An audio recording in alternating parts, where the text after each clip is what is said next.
Alright, there we are. Hello, everyone.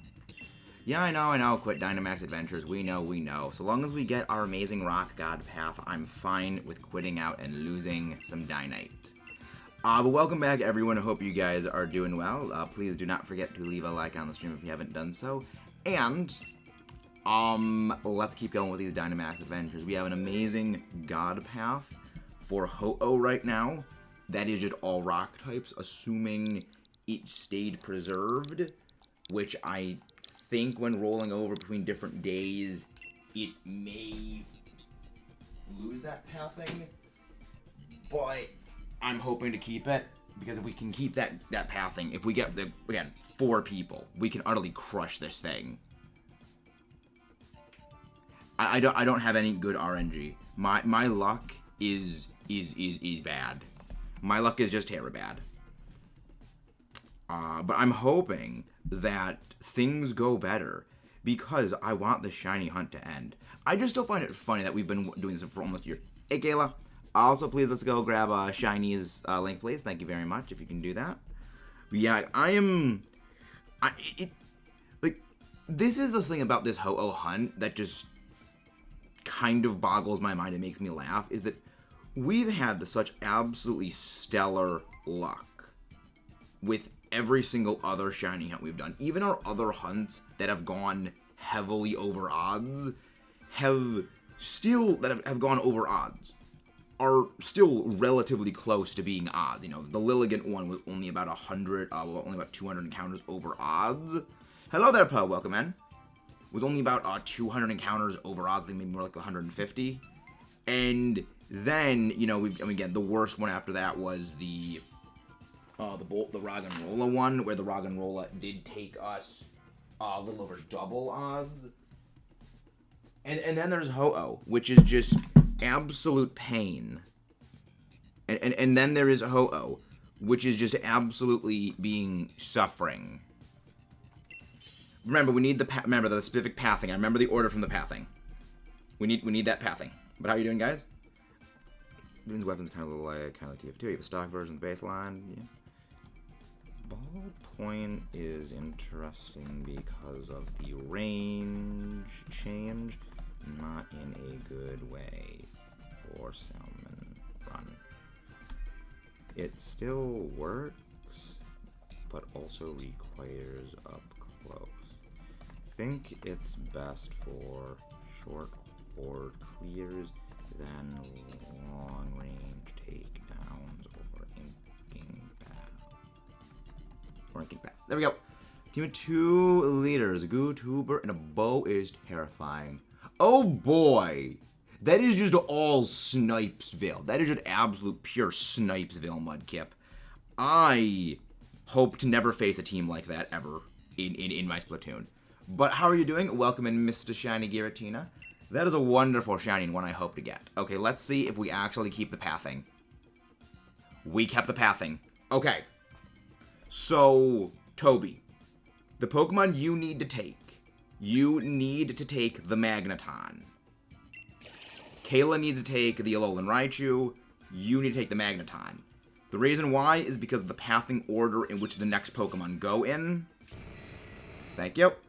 Got 8 kills with that game and didn't. Thank you.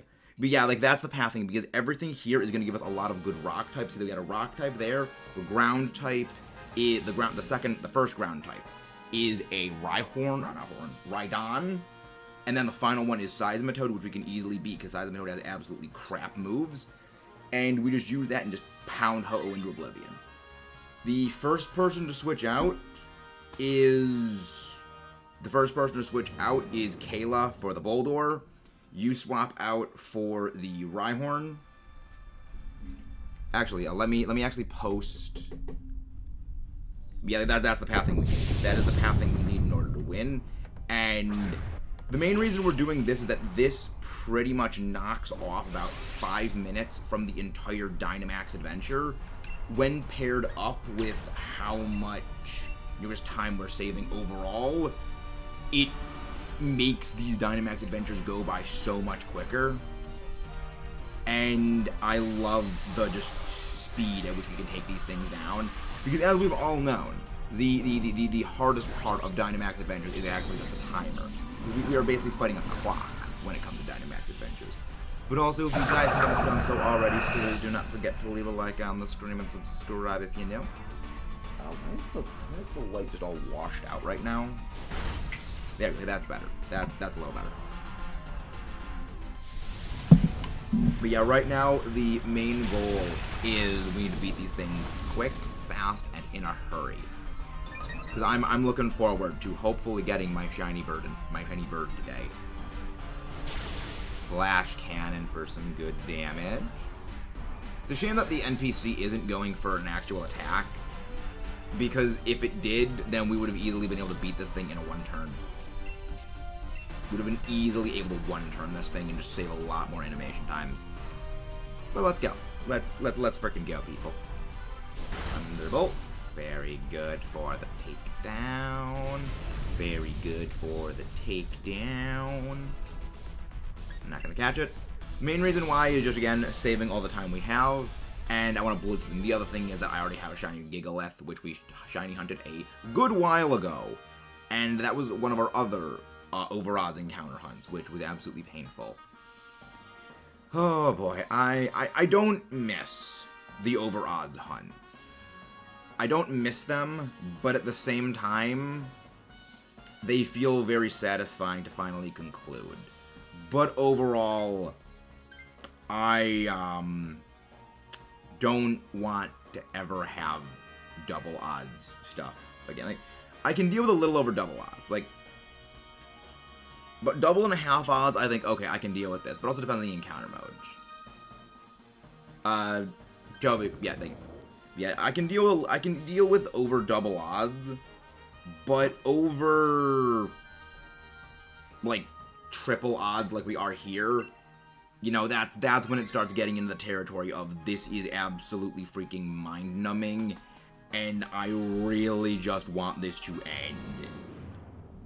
It's the only thing that just absolutely makes me want to throw something against the wall, is when it gets to this insanity for a number of encounters.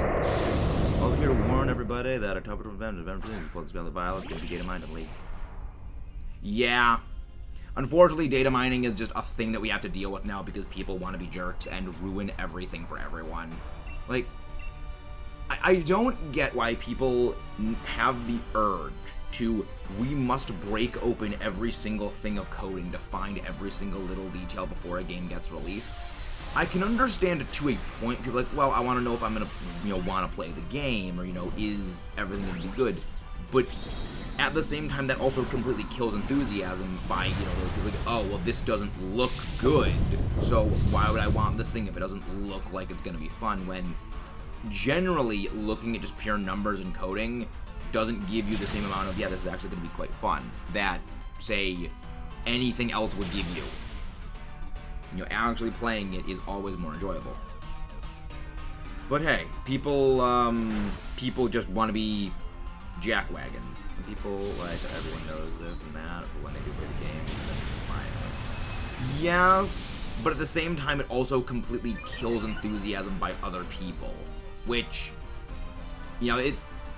it's one of those things where I hesitate to say it's a noble idea in the sense of, yeah, we want to inform people about what it is. The problem is it eventually comes out to people who don't want to know all the little ins and outs are forcibly exposed to things because the way it just pervades every single element of, well, normal life, because eventually you have all the creators making videos about the data mines, you have, like, the thumbnails and everything, it's plastered all over the internet, and it eventually becomes almost like unavoidable thing, which ends up really, really kneecapping the enjoyability for a lot of the people who want to stay blind. Like me, I want to stay blind when it comes to new releases of games. It's one of the reasons why I actually do not pay attention to trailers a lot of the time, is because I want to stay as blind as possible on a number of aspects. And then there's, the data mine. That's one of the reasons why in the lead up to Legends, I specifically didn't, well, not even the lead up to Legends, when Legends was out, and I was not able to play, I actually just shut down everything with regards to YouTube. I did not watch anything on YouTube and anything. That's the issue, but people like it. I need a way to hide the data mining to people who don't like it. I posted it to Facebook.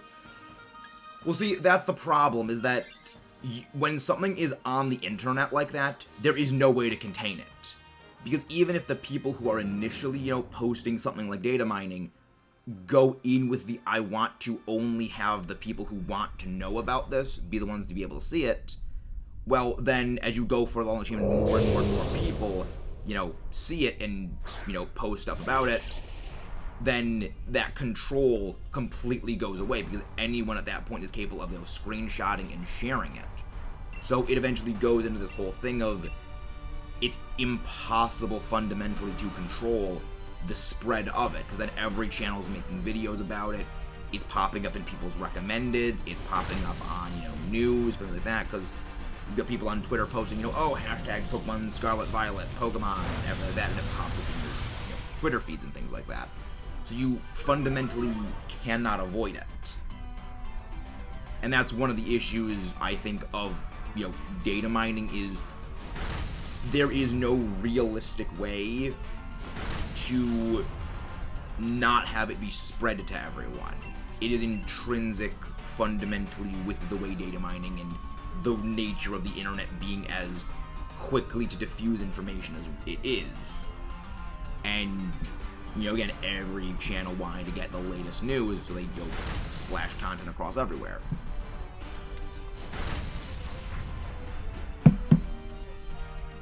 That's one of the reasons why, again, it's the best policy, I think, if you want to stay blind on something, is completely shut down any, you know, interaction with those things. That's one of the reasons why I have a second account that is specifically for when I watch things like Sabaton History, Dark Docs, and, like, you know, history documentaries. And anytime there's a game that I know is going to blow up the internet, that is just going to be in all kinds of videos and everything like that, that's just the creators that I tend to watch are going to be making stuff about, I log out of this account, and I switch over to that one. And I just use that one until, you know, I either get the game myself, so I do not have the, I don't want to say temptation of, you know, stuff popping up in the side view, but also just the, you know, the thumbnails, the clickbait thumbnails and everything that just plastered everywhere, you know, the headlines and everything, so I don't get exposed to that. And I don't really like doing that because, again, I can't interact with a lot of the people that I enjoy interacting with because, again, don't want to get exposed to things like that. Yeah, I have all kinds of contingency plans like that when it comes to games or movies that I know are going to blow up the internet. It's what I did before Avengers Endgame came out. It's what I did, of course, when Legends was released. It's a series of preparations that I make specifically so I can avoid issues, you know, like that happening. And unfortunately, it doesn't always work. It doesn't always work in a lot of cases. One of the main reasons why is just, you know, I want to, I want to look at, you know, something else. The reason I Dynamaxed here is because I want to beat this thing just quickly, and also high horsepower is not really that strong, and also has a chance of missing. The only thing I care about the leaks are the starter evolutions to rest block off. Oh, who Dynamaxes? Either Boldore or the Rhydon. It realistically doesn't matter who Dynamaxes. Lunch break's over. Back to work. Take care, everyone. Hope you get the shiny turkey. I hope I get the shiny turkey, too. We're actually having turkey for dinner today. So, that's perfect. We're actually having turkey with rice for dinner today. So, it will be very fitting if I can get this stupid bird tonight.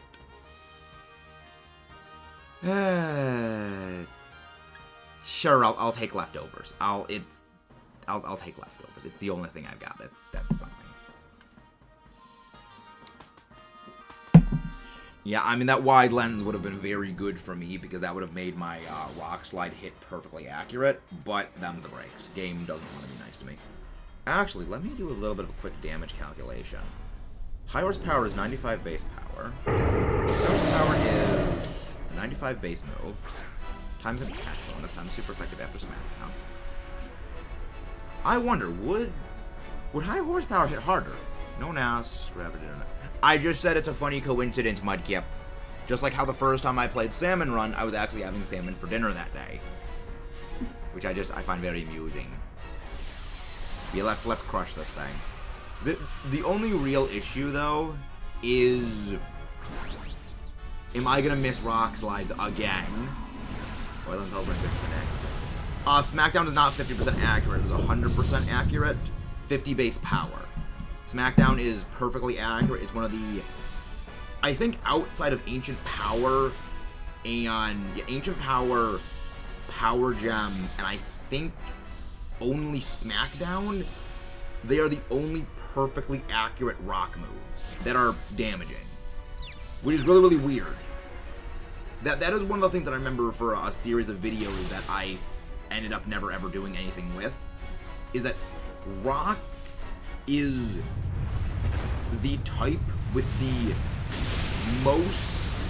I forget what the wording I had it was. It is the typing with the most imperfectly accurate moves there are. So basically, it's the typing that has the least 100% accurate moves, which makes no sense. Screw you, Ho-Oh. Screw you. But, okay. Hello, welcome back, Bradel02. How are you doing? So, 95. I think high horsepower is a 95% accurate move, right? Oh, yeah, 95% accurate, 95 base power. Okay. I kind of wonder. So, 95 times 1.5 times 2. So I kind of want to see, is it more powerful to use high horsepower after SmackDown's gone off? Okay, so 285 versus 75 times 4. Okay, no, it is just more powerful to go. It is just better to go straight for Rock Slide every turn. The same attack bonus doesn't matter. I hope we get the bird. I hope we get the stupid bird. Like, I just don't even know. Well, I mean, okay. I do know what we're going to go for hunting after we get Ho-Oh. There is one remaining shiny legendary we are capable of hunting within this whole sphere of things, and that is Palkia. And that's going to be the hard part, is, you know, getting the Palkia thing. I just really, really, really hope that I can get this thing. I really don't care at this point what number we get Ho-Oh at. I just want to get the shiny. Really, Kayla? You got a shiny Boldor? Again, Kayla always gets the shinies. Kayla always gets the sparkles. Resetting. That was not a sparkly Ho-Oh. We're redoing the thing. So again, look at the time on the thing. 18 minutes into the stream. We got, what, like 3 minutes to get everything set up? 15 minutes for a Dynamax adventure. This strategy accelerates the pace at which we are capable of getting Dynamax adventures out. Because again, it doesn't seem like shaving off something like 5 minutes from a Dynamax adventure is a big deal. But if you do, okay, well, 5 minutes off one Dynamax adventure. Okay, well, it's 15 minutes per Dynamax adventure now. Every 3 Dynamax adventures we do in a normal Dynamax adventure setting, well, we can do 4 here. Multiply that out over everything. That's basically in an hour we can knock out 4 DAs. That is a lot of just speed we can get things out with, and it's very, very good. That's one of the reasons why I really like to do these path reset runs, because the hardest part of the DAs is actually beating the Ho-Oh, because Ho-Oh has just such a massive special defense. If you get water types or special electric types, you're kind of just screwed. Because again, high special defense, weather change into sun, halving your damage. But we get rock types, Ho-Oh can do nothing against us other than actually take us down. Thank you, Dark Litten. We do definitely need some good luck. We definitely need some good luck. But do not forget to leave a like on the stream if you guys haven't done so already. Just remember, the order of the Pokemon picks need to be the same order we've done.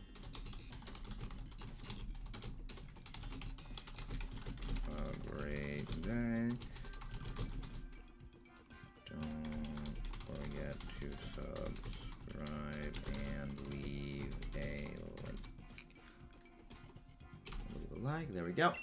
But yeah, we definitely, we need to get our shiny bird hopefully soon. We need to get our shiny bird soon.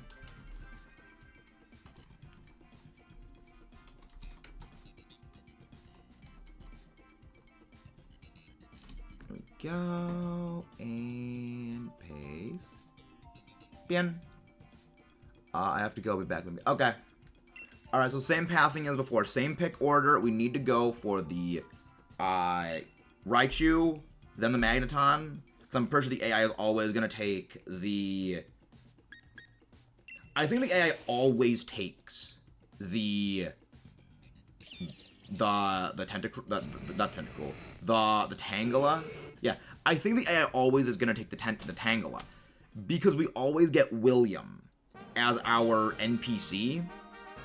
So I think it's programmed for some reason to always go to the exact same pathing. And you know what? I'm okay with that. Because at the very least, if it gets a paralysis off or it goes for a grass attack, it's going to speed through these battles.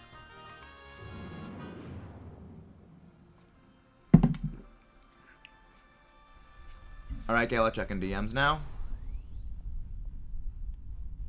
Yeah, nice work with that Boldor. Very nice work with that Boldor. Again, you always get shinies and I don't. Like, at some point, I want to get a Kayla shiny counter thing established just so I can know how many Dynamax adventures, like, Kayla's gotten a shiny in with us otherwise. But yeah, just go for Flash Cannon against the Boldor and just Flash Cannon against the Rhydon. Just to, you know, get to these things as quick as possible. They have low special defense. They are weak to steel. We're good. We're very, very good. We want to get to these things as quick as possible. Just shine the turkey already. I know. I thank you, Shiny. I just hope I get this thing soon. I really want to get this thing so I can just move on with other things. Drop special defense. Good. Critical hit. Okay. That's good. That's a good hit. Come on. Come on, Flash Cannon. Come on, Flash Cannon. We need you to take it down, Flash Cannon. Come on. Can we one turn? That's why I like that. We can one turn Boldor. Again, if we can one turn things, we greatly speed up. Oh no, that's what Mudkip just does all the time, Shiny. That's how Mudkip normally is. Though I will be honest, the length of time it has taken us to get Ho-Oh, it's kind of one of those things where it's funny that Ho-Oh still hasn't shined for us despite how long it has been. And the longer it goes on, the kind of funnier it actually gets. At the same time, I also want this thing to be over with. So it's kind of this very weird thing. Also, for this, Dynamax and use Max Knuckle when Dynamaxing against this. It'll do more damage every turn.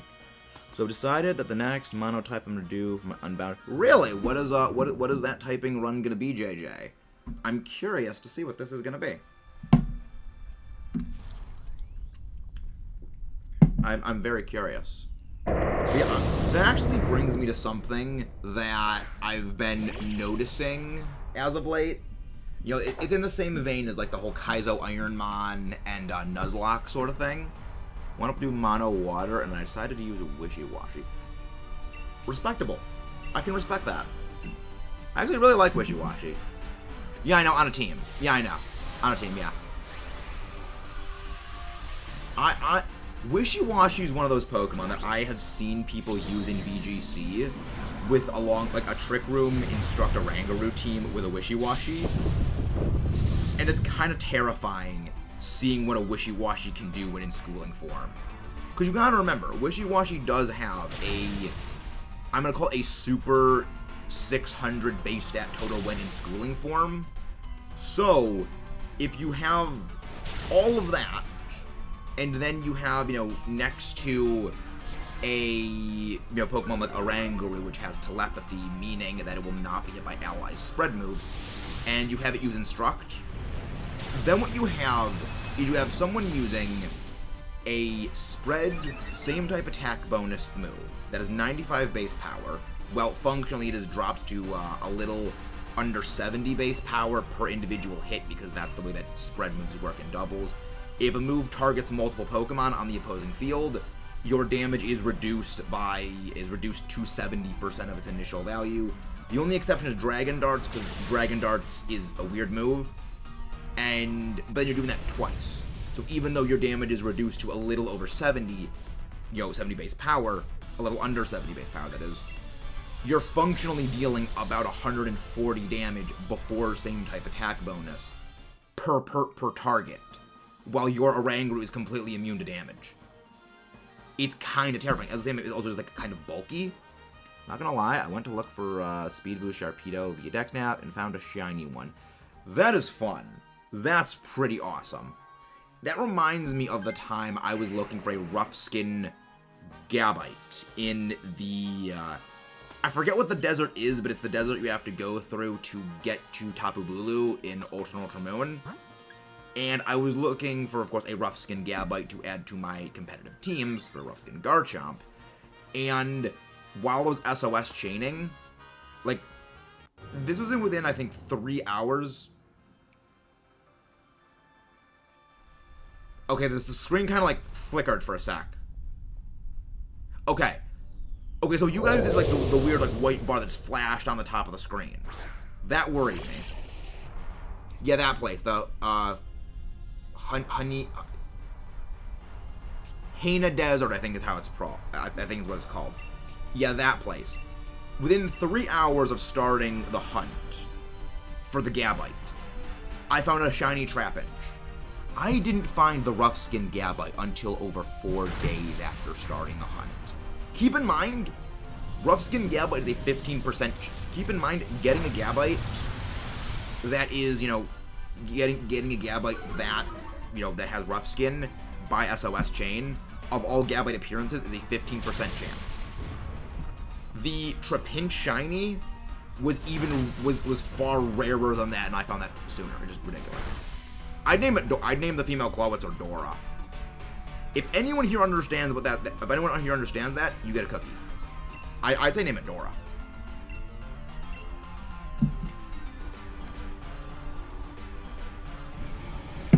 This is the good. Oh right, it's targeting that thing.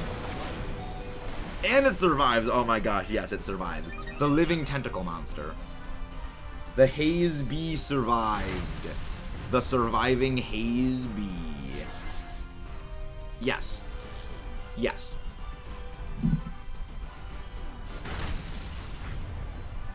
Dora. And yes, Body Press is stronger than the other moves that Boldore has for this thing, because it has a higher defense stat than attack stat, and it also has higher base power than Stomping Tantrum. Yes, there's a desert in Alola. It's just like how there's a desert in Unova, despite the fact that there is no desert in New York City, or well, the whole Manhattan area. They have to shoehorn in a desert-like area in probably every single game as, okay, here's where you get ground types, like the desert Pokemon. Which, to a degree, makes sense. I mean, that's, again, there's a desert in England in this game. There's a desert in the middle of England. Makes no sense. It's like, that's the one thing about the Pokemon games that always amused me. Also, freaking Tangela holding on with 1% of HP, with 1 health. That's barely over. That's barely over 0.5% of its health. Holy frickin' crap, Tangela. Come on, swap out Tangela. Tangela swapping out. Tangela swapping out. This is good. Yep, that is completely true. I mean, oh yes. Oh, expert belt, yes, please give me that expert belt. Gimme that expert belt. Okay. Please, I hope everyone else gets good items. Like, I hope someone gets like a muscle band. Oh yes, expert belt, a quick claw. My back hit me today for some reason. If that isn't a mood roost, I don't know what is. If that isn't a mood, I don't know what is. That was me yesterday. Granted, I was doing a lot of running and exercising yesterday, so that might be why. Well, the day before yesterday, so that might have been why it was that way. Yeah. Yeah, I've been making the preparations for the Let's Go Master Trainers Gauntlet. Because, like, here's the only thing about the Master Trainers that I don't like. It's that the Master Trainers... I still also mad because I failed to kill the young Pokemon. Ooh, rip. That's unfortunate. Okay, let me actually check something. Because I remember I was talking to one of my friends, and they, I was talking about the sort of deliciously stupid irony of the Master Trainers in Let's Go, where the idea of the Master Trainers is you learn every Pokemon's individual skills inside and out so you can use them to their best, to basically force you to understand every Pokemon's best capabilities. Meanwhile, Smash Cut 2, the only actual way to effectively deal with the Master Trainers for, I think it's something like 130 of the Master Trainers, the best way of dealing with them is just straight up toxic stalling them, which means you're doing the exact same strategy for over 120 Pokemon, rather than actually fighting them with like their own unique skills. Which is just kind of hilarious and stupid that they didn't realize, oh, we made this thing too stupid. And one of my friends commented that I think it is one of the developers of the game actually out and out admitted that the Master Trainers they put in strictly as endgame padding.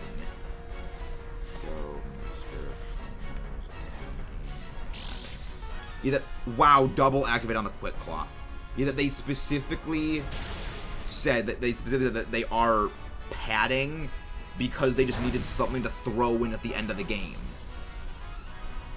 And I freaking love that. Ah, Master Trainers. The Master Trainers are... Like, I don't hate the idea of the Master... I actually really like the idea of the Master Trainers.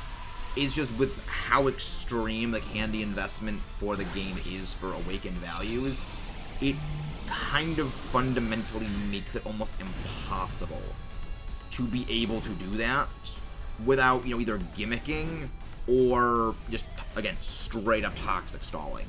Or, doing my preferred method for at least 14 of them, and that just use Oko moves. Because that's fun. Just straight up use Oko moves on them.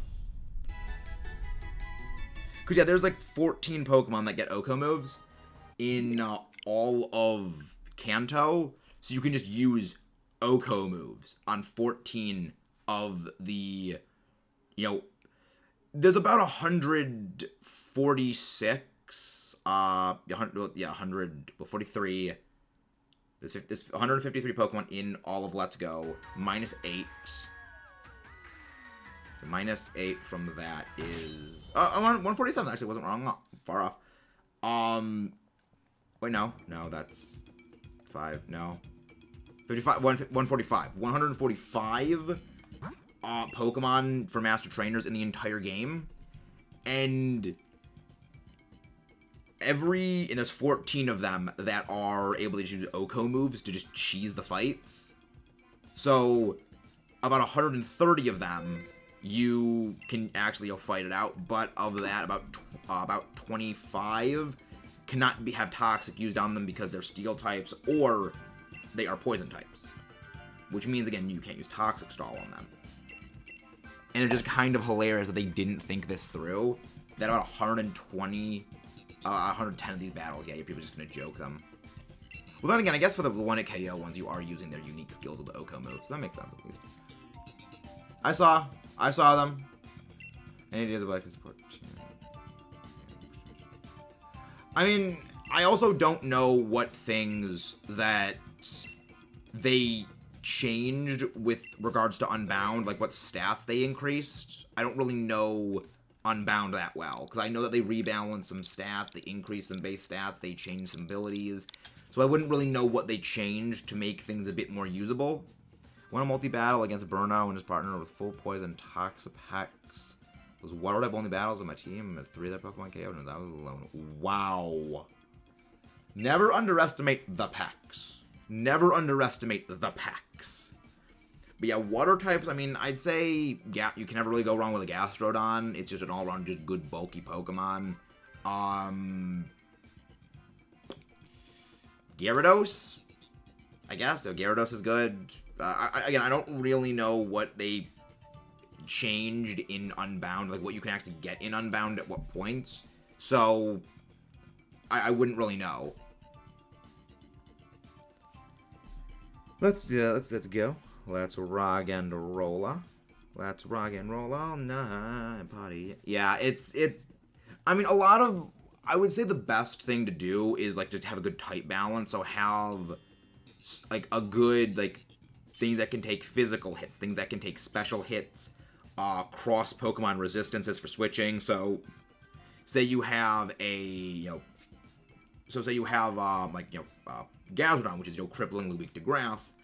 Put on, like, an Azumarill with Sap Sip, so it is immune to, the grass. You can switch in, okay, well, this is a grass type thing. I can beat this thing with Azumarill. Or, again, well, and the vice versa. Well, Azumarill is very weak to poison, so, well, poison is resisted by Gastrodon, so you can switch it to the Gastrodon. And, like, things like that, I would say generally is what you go for.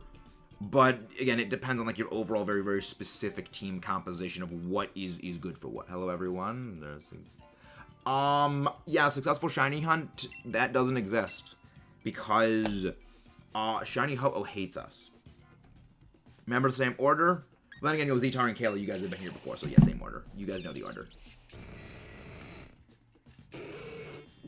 Yeah, once we got the order down, we are able to just quickly knock out all these things quick and just run through all these DAs. Which is the main goal, is to do these DAs as quick as possible. But how you doing, Alex? Hope you're doing well. But yeah, once everyone knows, okay, this is what we do, we don't need to spend as much time waiting, loading time is going to be cut down, and waiting time is going to be trimmed down, and we can accelerate our Dynamax battles to go to a much faster thing, because again, we are already very much ahead of schedule. Again, since this, we are ahead of schedule. Very good. Glad you're feeling good, Alex. Glad you're feeling good. Hope everyone else is doing well today in the audience. Hope you guys are all doing well. I certainly know that I am. Yeah. Yeah, if we just go straight for Psychic, Flash Cannon, and I go for High Horsepower, I'm pretty sure we can reliably one-turn Boldore, which is good, because again, cuts down on animation times, cuts down on overall wasted time, trims out all the useless fat from the battles. Because that's the important thing, is clearing out all the waste and such. Because again, you don't realize, well, you waste 5 seconds here, 5 seconds there, 10 seconds here, half a minute there. Overall, as time goes on, how much that all starts to add up into, well, yeah, that adds up like 3, 4, 5 minutes over the course of a full Dynamax adventure, which eventually adds up into a full thing of, wow, that's the 10 minutes you just spent there that could have been completely cut out and could have accelerated things even further. You do that twice, well, that's an entire full Dynamax adventure. So again, more odds, more things, more quick, more fast, more everything. Speed is the name of the game. So look at that. One turn. One turning that Boldore right there.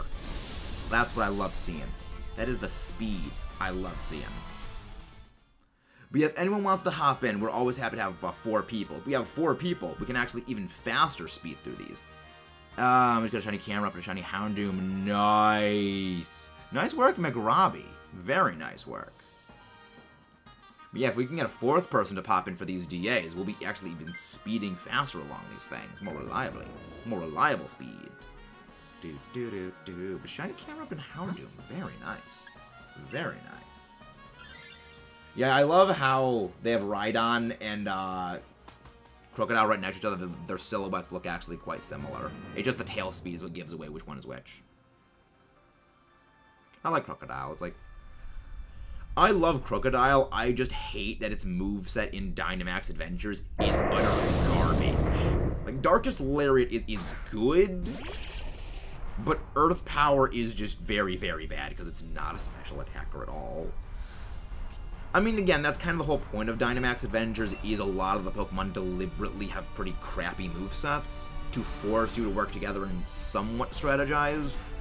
But the problem with that is that most people don't really know all the idiosyncrasies of moves and stuff and things that you kind of need in order to get a cohesive strategy together. I know a lot of those because I play a lot of doubles, and almost everything that is useful in doubles as a strategy is doubly so applicable to Dynamax Adventures. But also the Pokemon individually are not as great as they could be. Iris Power rammed this thing in the face. Good. Finally, my 95% accuracy luck is starting to work. But yeah, Kayla, just go for Flash Cannon against this thing. Just go for Flash Cannon. We want to get through these things as quick as possible. Because with the shiny onto both of them, the camera they got well, to be fair, those are both heavily under odds because there is no shiny charm in BDSP. Well, no shiny charm that actually works in Overworlds. So everything is the 1 in 4,000 encounters. So that is a very, very lucky thing.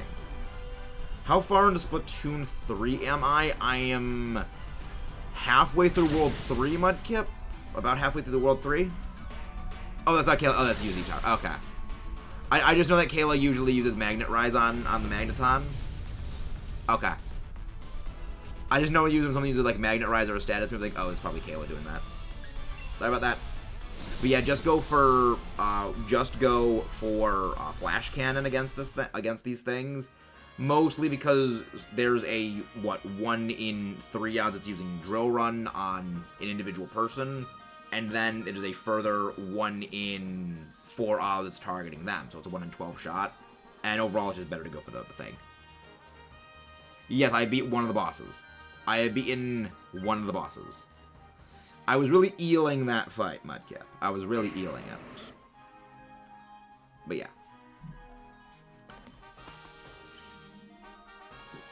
Berries restore me to full. Well, not quite full, but a little under full. And there we go.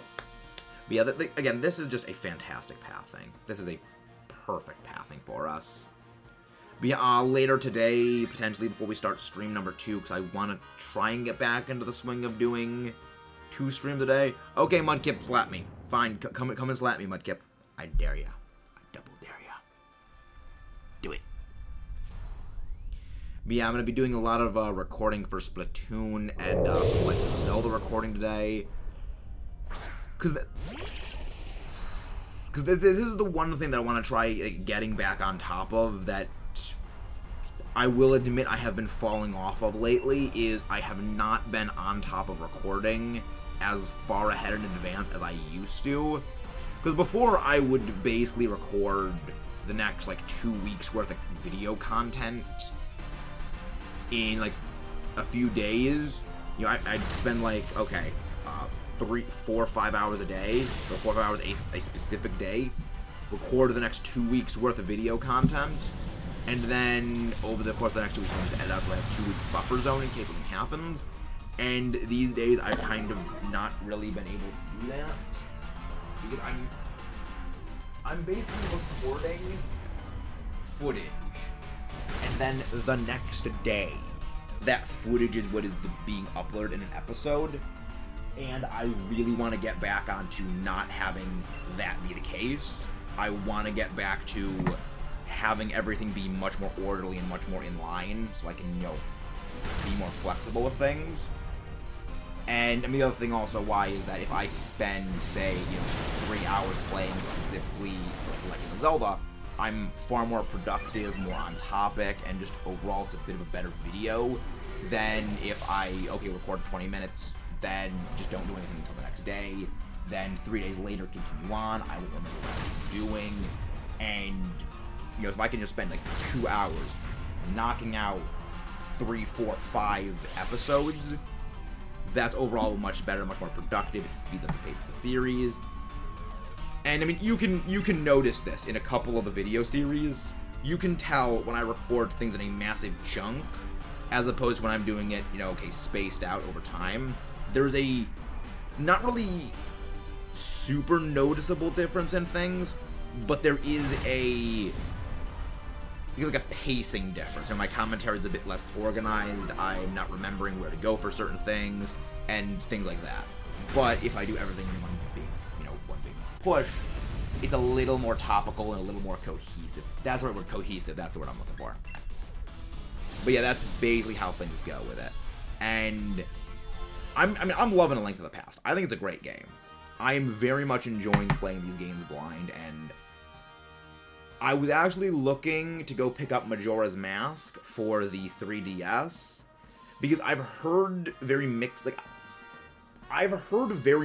things about Majora's Mask 3D. I've heard some people say that it is a better version of the game, that there are a number of quality of life changes. You know, like certain things are made better, like you have more time to do things with the Song of Time. You have like an hour and a half now rather than an hour for certain things.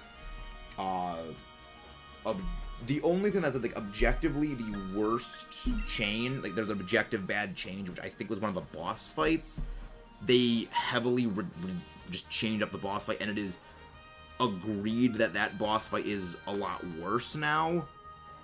But with like a lot of the other just quality of life changes, overall it's a net better. And you know, I think I'm gonna play this one. I want to see if it actually is as bad as it says it is, and basically get all these changes that are actually a much better quality of life changes.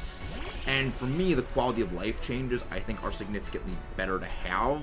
You know, it's because one thing I did mention with a lot of the times throughout the Ocarina of Time series was there's a couple of things that feel like these are holdovers from when the game was an N64 game, and that feels problematic at times.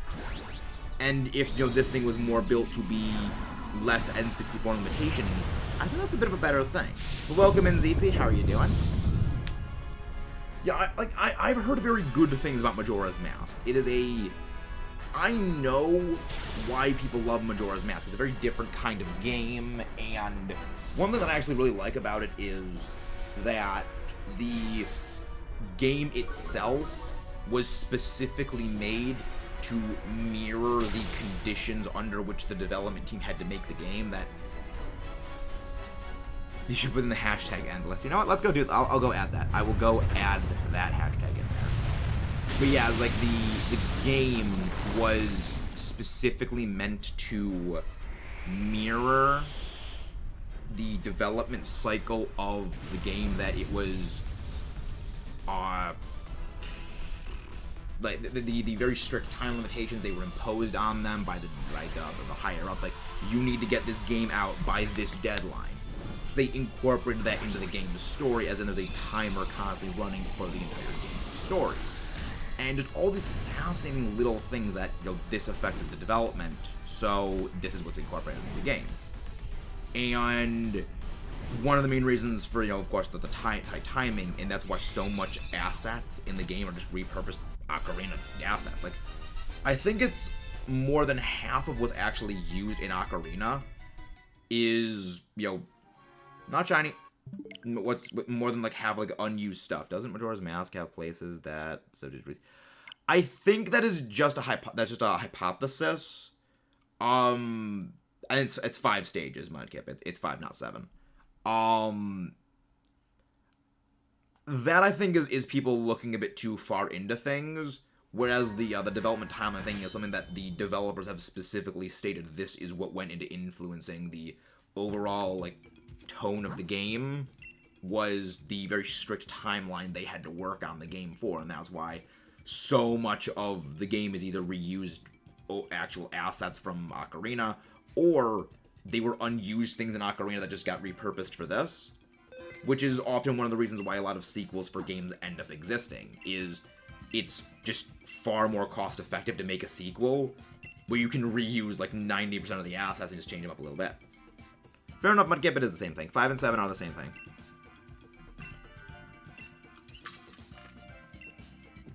But how's everyone doing today? 70 degrees from this hunt. Yep, like, I mean, this hunt is just pain. This hunt is just absolutely suffering.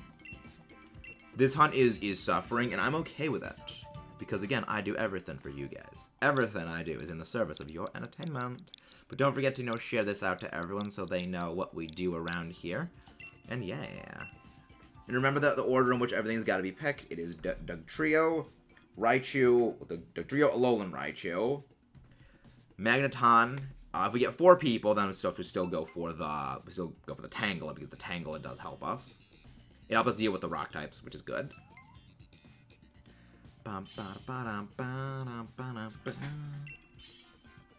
I mean, I'm not gonna be surprised if we go 4 times over odds. I have said if this goes quad and a half times over odds, I will be doing these off screen. You know, I will start doing Dynamax Adventures off screen specifically because at that point, I think like kind of like the joke essentially of, you know, how high over odds this thing has been will really just turn to more out and out. I'm actually getting annoyed. Yeah, it's 1 in 100 odds. The odds are 1 in 100. You know, it's gonna go into much more. I'm actually getting very annoyed with this game, and I wouldn't really know, you know, again, just keep talking about the same topics over and over and over again, and it wouldn't really be as engaging for you guys, and I just think overall it would be a lot better to do them off screen. Again, a lot like with Zygarde. You know, a lot like Zygarde, where going into the Zygarde situation was a big difference. The Zygarde situation was very, very different. Zygarde, even for a full lobby of people, is still an incredibly difficult Dynamax to do. You need very, very specific Pokemon to be able to beat Zygarde, and doing that on stream without path resetting was a big mistake in my opinion. I wish that I had thought ahead to, yeah, I should probably just do path resettings. I didn't realize how hard it was actually going to be, and that I do regret doing that. But at the same time, the way that I did end up doing it led me to getting it under odds in a solo hunt, so can't really complain about that. Yeah, I mean, again, it's still not worse than my worst hunt, which was Kartana. My worst hunt by far was Kartana, but actually not even really by far at this point. Like, this is getting up there close to Kartana. Kartana was a little over 400 from what I recall. Again, I did the math to back calculate how many it would have been for Kartana, just based on Dynamax totally incurred. And it was about somewhere between high 300s, you know, I'm not like 390s to around 450 is the range. So 390 to 450 is pretty much where Kartana fell. But with Kartana, you can crush Kartana like that because its special defense is pitiful. And if you get a decent special attack, like hit it neutrally or better, well, you're going to fly right through it. If you get a fire type, it's gone in basically one turn. You ever gotten a shiny that isn't Ho-Oh in the Dynamax Adventure, and that's why you don't catch up the Pokemon? I've gotten a bunch of them I've got a bunch of shinies while doing this. The reason I don't catch them is mostly just waste a little bit of time. It's all in the interest of like speeding up time. And the only Pokemon from these assortment of Pokemon I would actually want to get a shiny of is the Boldore. And I already have a shiny Gigalith, which I specifically bred for 0 speed IVs for Trick Room purposes. And eventually I'll be doing the same thing with Rhyhorn, well, the Rhydon family, because I would, you know, like a shiny one of those for competitive purposes. And getting a shiny non-0 speed one, I just wouldn't really appreciate it, because I would always be thinking, well, you're not a 0 speed one. I want 0 speed. And I'm not a big fan of Seismitoad's shiny. If I ever hunt for Seismitoad's shiny, I'll do it a different way. But yeah, it's pretty much in the purpose of I have no real need for them and just don't really want to catch them. The other thing is, of course, you know, if it does roll shiny, well, that could have been a shiny Ho-Oh. If it does roll them for being shiny, that could have been a shiny Ho-Oh. And that's what infuriates me. But yeah, we've gotten other shinies from Dynamax Adventure that are not a legendary we are hunting. A lot of them have been that case. But yeah, I do it as for a couple of reasons.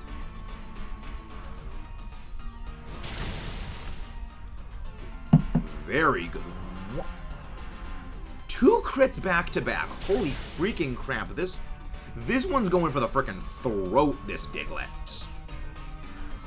This one is going for the freaking throat. 2 crits back to back. I love it. I love the damage. But also, again, guys, please don't forget to leave a like and subscribe if you guys haven't done it already. Thank you guys. You are the ones that keep all this stuff going. Let's go. I am thinking tonight we're going to be bringing back the Mystery Dungeon series, for the Mystery Dungeon Explorers of Sky just series at night. I think we're going to be bringing that back. Main reason is I very much love the Mystery Dungeon games and want to be playing them more. It's just we took a big hiatus from them. But Dynamax Adventure speedrun any percent. Yep. I mean, Dynamax Adventure speedrun any percent is a first hunt shiny legendary. That's a Dynamax Adventure speedrun any percent. Which I have not had the luck to acquire such a hunt type. I wish I had the luck to acquire one like that, but I never have. Unfortunately. And at some point I hope to, though. I at some point hope to get one. But yeah, we're going to be reinstating the Mystery Dungeon Explorers of Sky. Where is the Eternatus code? Where's my... There it is. There it is. But yeah, we're going to be bringing back the Mystery Dungeon Explorers of Sky series. That is going to be returning soon. Main reason it hasn't been returning is really down to with the purge that because OBS freaked out on me and decided to kill all of my layouts and having to rebuild all of them. I really didn't feel like going in and like redoing all the measurements to get the Mystery Dungeon games, back into form for the whole layouts again. It was something that was going to take a long time, and I just haven't really been in the mood to go and rebuild those layouts. But I do want to go and rebuild them now, because I do love those games. I really want to get back to playing that, because that is a fun game. And also, it's a great series, just relax with you guys. Especially since we are so close to the end of the post story, which is a great game. It's like, see, we're not even really close to the end of the post story, because there's still a lot more we gotta do in the post story of it. Because like, it's a very expansive game. It's a very, very expansive game, and I love it. But at the same time, there's also a lot more stuff we have to do, because we are 100%ing that game. We are going to recruit every single legendary. We are going to be doing a whole bunch of stuff. It's going to be fun. It's going to be very fun. But yeah. Ho-Oh speedrun the longest run possible. Yep. I don't think that this isn't a speedrun Ho-Oh shiny hunt. This is the furthest thing from a Ho-Oh shiny hunt speedrun that exists. This is a slow run. This is a walk, not a speed run.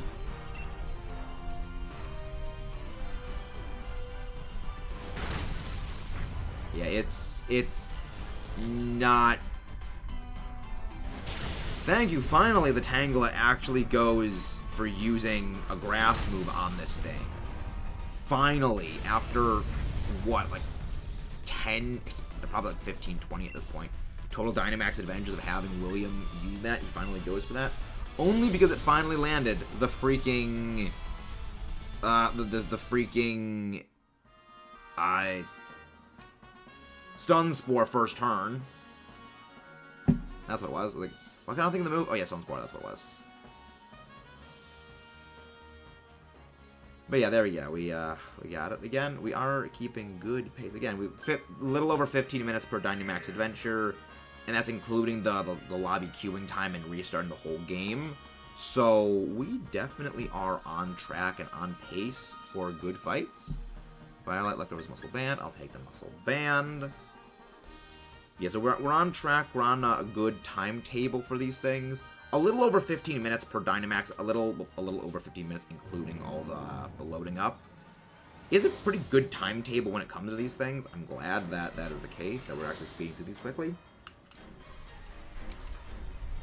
I should gotta get some more water. So while the whole Dynamax is going up, you guys of course get to, of course, enjoy the wonderfulness that is chair stream.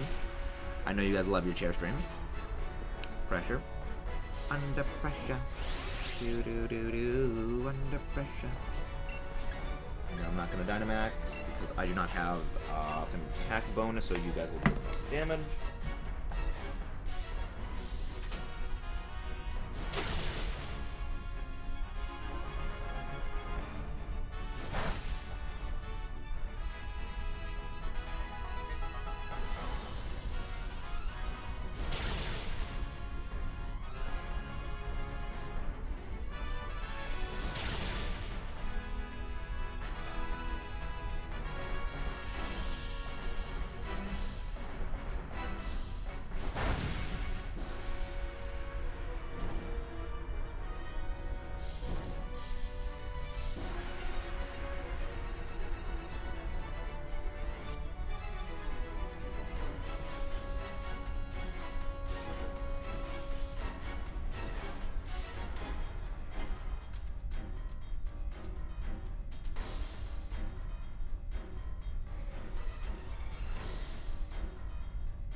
Oh, good. I bet it actually worked.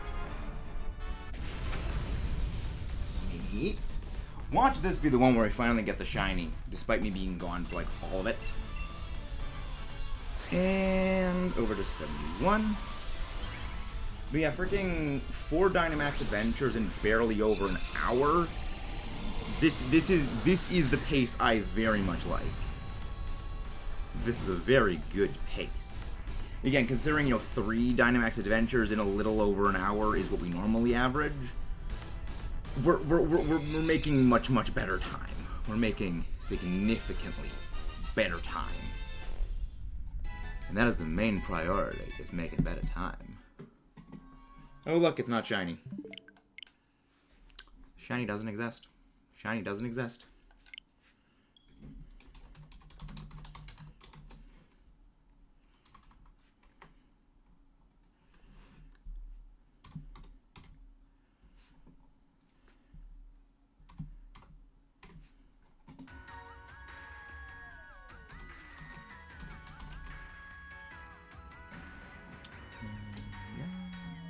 There we go. The last phase I think was Tauros, which was, I think, low 300s. Low to like mid, as in, I don't detect a network device. What? What?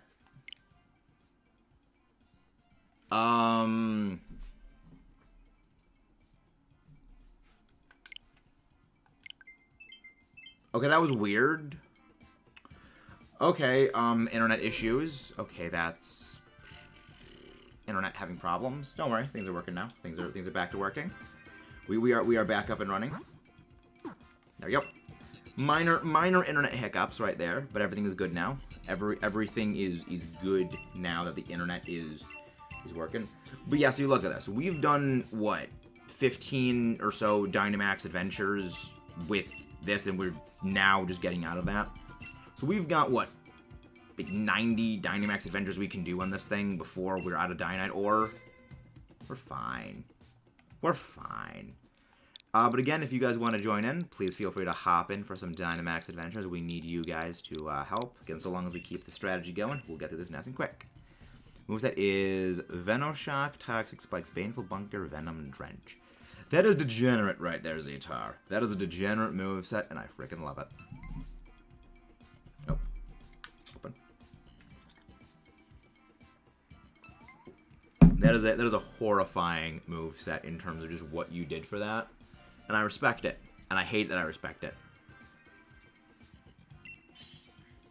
But yeah, it's like, I don't know. Toxapex is one of those Pokemon that I like but hate going up against. and also is one of the many reasons I'm glad I don't play singles. Like, I'm very glad I don't play singles, specifically because of, you can do all kinds of shenanigans with Toxapex, and you really can't do that in doubles. I mean, you will occasionally still see Toxapex in doubles, but in doubles it's more just meant as stall or just to counter some specific kind of attacker, as well as in doubles, Earthquake is a little bit reduced in terms of power because of course the split damage, so able to take Earthquakes a little better.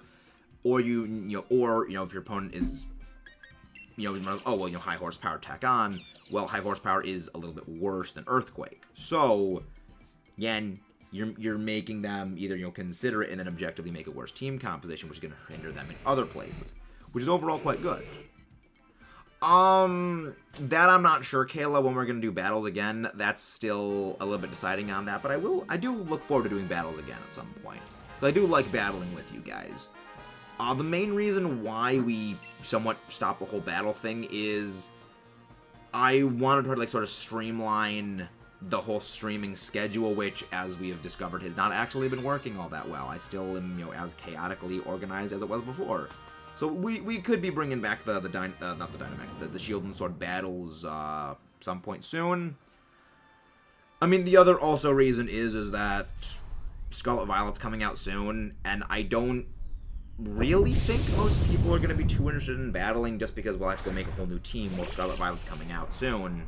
Well, why make a team right for this and stuff like that? I mean, the Pokemon is what I'm watching. Wishy-washy. Fun. So you just did a mono water. That's fun. Oh, they were just all mono water battles? Did anyone bring, Lapras with Freeze Dry? That entire thing? Because if you just bring a Pokemon with Freeze Dry, again, Lapras is the only one that actually can get it, you basically just screw up everything. Because so many good water types are quad weak to Freeze Dry, and then it just smacks most of the others for a lot of damage. Like Galstrodon, quad weak to Freeze Dry. Kingdra, Freeze Dry. Pelipper, Gyarados, Ludicolo, quad weak to Freeze Dry. So many good ones are just quad weak to Freeze Dry. 3 new team members on the team. Nice. Everybody had a Lapras. Okay, good. Okay, good. Everyone brought Lapras. See then the anti-Lapras tech is actually Body Press Lapras. That's the anti-Lapras tech. Or, you do what I did in various VGC doubles formats, and it's you tech a Yacht Berry onto your Pokemon that are 4 times weak to Freeze Dry, specifically to screw those people over. It's like, yeah, no, you're not gonna get it. You're not gonna get me because I knew you were gonna do that. And the funniest thing is people. Yep, you see the pain continues, Andreas. The pain is you want to help Andreas. You want to help make the pain go away, Andreas? Because we need help. Someone please go grab Andreas's link, please. How are you doing, my friend? What is up, my man? Yeah, the pain indeed is continuing. The pain is indeed continuing. But we have found a way to mitigate the pain by, we're doing a path reset run now. So we are specifically going out for a God Path reset, and that is greatly accelerating our results, in the form of we're shaving off 5-something minutes from every Dynamax adventure, which is good. It'd be funny if I get another shiny Ho. I mean, based on my luck, I know you would. Based on my luck, I know you would get another shiny Ho-Oh, and I'm okay with that. I mean, I got you to Master League, I got you to Master Rank in Pokemon Unite. I got you 2 shinies in that Dynamax Adventure collab we did. I mean, I just give you all kinds of really, really good things, Andreas. So it would make sense if you get another one. Also, my glasses are all fogged up. See, my glasses are horribly prescription. I have a very, very high prescription for my glasses, to the point where everything looked like a blur if I don't have them. Rhydon looks like a gray blur with 2 blurs sticking out of it if I don't have my glasses on. And it's just, I kind of find that, yes, my eyesight is that bad. I mean, I know people who are, my age that have worse eyesight than mine because they have stronger glasses.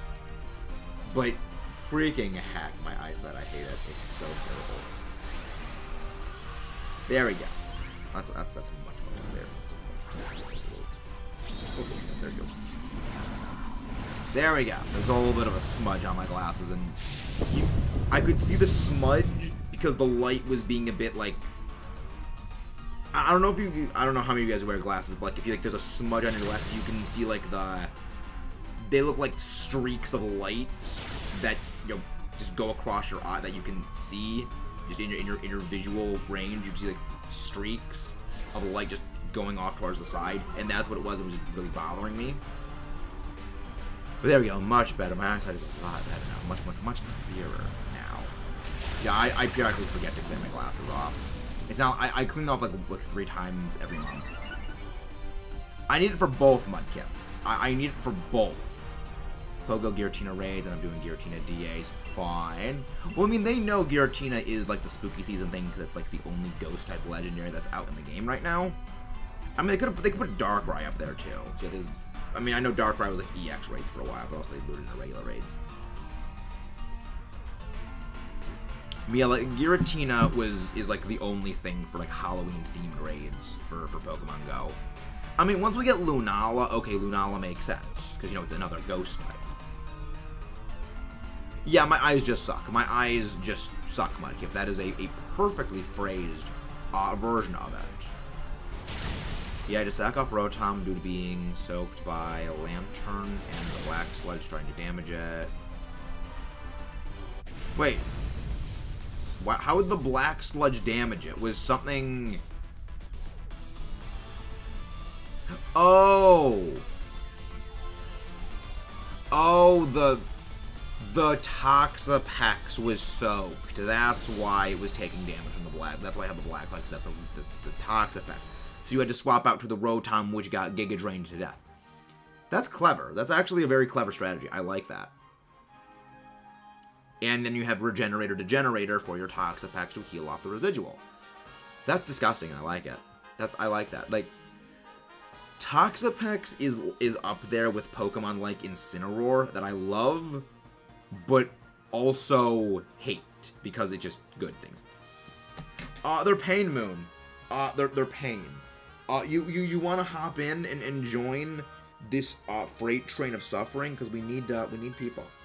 Well, we don't technically need people. It's just it would be optimized with 4 people because the pathing we have works perfectly with 3 people, but it could be further optimized with the 4th. But yeah, the Cursed Phoenix still despises us, and it still is out for blood, and refuses to Sparkle Force. But we're doing a pathing reset now, and this pathing reset is actually greatly expediting our Dynamax adventure battles. So overall, it is a significant improvement. Again, shaving off a little less than like... I guess it's more like we're shaving off 1/5 of the total battle time for Dynamax adventures. We're shaving off time from these DAs by doing this path method. And by shaving off, all those time, we are overall just speeding up the hunt at a much greater rate. So we might actually even be able to pass my whine to do 10 DAs per stream, because lately we haven't really been able to do 10 DAs per stream. I've just been too tired because they've just gone on for so long because we have either like been losing out on them. Fun part, I used Venom Drench, Wasted Blastoise's White Herb, to which they Shell Smashed next. Wow. They Shell Smashed anyway. Oh boy. Yeah, Shell Smash with White Herb is always a fun tactic, but if you lose the thing, then it's not good. The only Pokemon that ever does not care about losing there's only really one Pokemon that doesn't care about its debuff if it uses Shell Smash, and that's Cloyster. The reason why Cloyster doesn't care about losing its White Herb is because it doesn't use White Herb. It always uses Focus Sash, and because it's generally a lead-off. And, of course, you get rid of the White Herb. Okay, well, now you have unleashed, a Cloyster that doesn't really care about its defense being down and just uses Focus Sash. And it can still just absolutely annihilate your face. I freaking love it. It's like... There's a reason I like Cloyster, but I also only like Cloyster from Gen 5 onwards. I love the orange Poketop. Oh, yeah, right, they actually changed them. They actually changed the Pokestops. Yeah, I stopped playing Go, like, I think 2 years ago. Yeah, it was around the time, more like a year and a half, I think, actually. I just stopped playing Go, mostly because, well, you know, COVID hit and, you know, everything is closed down. I have to stay at home, and there's no real Pokestops around here that I can, you know, interact with, so playing is just kind of out of the question. Because I just run the Pokeballs very easily. And, you know, I can't, you know, go out, you know, take gyms. No one's knocking me out of gyms, so I'm not getting any coins. So, just, okay, just probably not. It just gradually just started to stop play. So also as time went on, the battling system, you know, the Go Battle League, yeah, I was not a big fan of that as time went on. I just prefer the mainline. I just prefer mainline doubles. I prefer main doubles, not Go Battle League. And eventually it just grew into I'm not playing Go anymore. I have a gym and a Pokestop right at my house. Very nice. You're lucky, Mudkip. You're lucky. Yeah, closest Pokestop gym for me is about a quarter of a mile that way. And it's a quarter of the mile as the crow flies. It's about half a mile actually walking because it zigzags. So I gotta walk, you know, that way. Street that takes this way, and then goes that way. And there's all houses along the way, so I can't actually go there just straight away. So it just takes way longer to get there. The daily incense is good at getting 20 shinies. Is good at 20 shinies. Yeah, but that came out way after. That came out way after I stopped playing. And I still have it on my phone. I still have it there because there's a bunch of shinies in that I'm going to be periodically like getting into the main game. But you know, until then, you know, probably not going to play the game all that much. But yeah, I've heard about the Galarian birds because I remember something about you can get the Lake Trio that way. You know, you can find Uxie, Mesper, and Azelf in the wild. Okay, have people actually found them? And I know some people have, but they're just incredibly stupidly rare. And yeah, I mean, I mean, granted, Go is not really my kind of game anymore. I use it as an exercise aid. You know, the main reason I picked up Go was to motivate me to, you know, go out running more, walking a lot more, and everything like that. And just as time has gone on, I've had other motivations for going out and exercising that aren't based on, you know, playing Go. I mean, as you can see, like, if you compare, you know, face cam shots of me when I first came back in around May, you know, my face was a lot, you know, pudgier. Usually now, my face has shrank so much. Women activities. You'll have to tell me about that later on, Andres, because I don't know what those are, but that sounds neat. Be like, you can just tell how much just weight has been lost just from doing other things by just how no longer pudgy my face looks. When you compare side to side, it's like night and day. And, you know, I lost a lot of weight. You can watch YouTube and Discord now. Wow. Neat. But that's one of the things that, yeah, you just, like, compare screenshots of me to now and back then. Yeah, you can tell all the weight that's been lost, and I freaking love that it's that visually prominent. Because I was going back and I was editing some of my, they edited checkers and chess. Neat! Yeah, I was going back and editing some of my old videos just for some stuff that's going to be coming out later, and I noticed my face was so fat back then. And, yeah, losing 35 pounds has a way of doing that to your face, just making it look a lot smaller, and I'm okay with that. Yeah, 35 pounds in about 6 months is a very, very good progress. It's very, very good progress. Very good. Poker, neat. They've added a lot of stuff to Discord. Wow. So I noticed there was a, like, you know, conversation or message request that someone sent me, and it was, of course, a spam bot, you know, virus bot. I was like, okay, ignore. But yeah, I've seen a couple things like that. But I need to figure out how to add these activities thing. I'll need to figure out that. Yeah, I mean, I'm very unskilled with, like, technology stuff like that. I'm very unskilled with technology. But yeah, we have done 5 Dynamax adventures in the time span it takes us to normally do 4 DAs. So we have cut out around, functionally, 20% of our Dynamax time waste time with this new method of just speeding up things. The only thing that I think could make this Dynamax adventure better, like this pathing better, is if we got like life orbs, or we had another rock type Pokemon at the start, like another physical rock type. You got the video, I think, Lagless on Discord. Oh boy. Like, if of our starter, like if we got a starting rock type and that starting rock type was like a Lycanroc, and it was like Lycanroc, Lycanroc, Boldore, and the Rhydon for the Ho-Oh fight, it'd be so much better. We'd be done far quicker. Well, not far quicker. We'd be done a little bit quicker because, again, the damage. But overall, yeah, I just think that this is honestly one of our perfect lineups. That this is a near perfect lineup for us because, again, we can speed through the battles in like 1 turn. We can 1-turn Boldore favorably. We can reliably 2-turn Rhydon, and 3-turn sort of the thing. Okay, so this is why we needed to pick the old lineup, because I think this might have screwed the lineup up. I think this might have... Wait. Okay, no, it didn't. Okay, it didn't mess up line. Okay. Okay, so we just need to pick the order of them. Okay. So it was... Okay, so the lineup order is not messed up then. Okay, that's good. Okay. I was worried about the order, but it seems like everything is fine.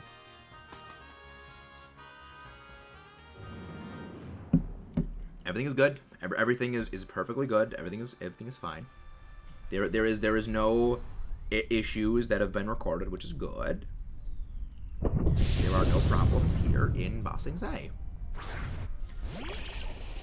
Yeah, so is that like a feature Discord added that it's gonna be like lagless on Discord, or is that just like a side effect of something that they've been doing? Because that honestly sounds like something YouTube might have a problem with.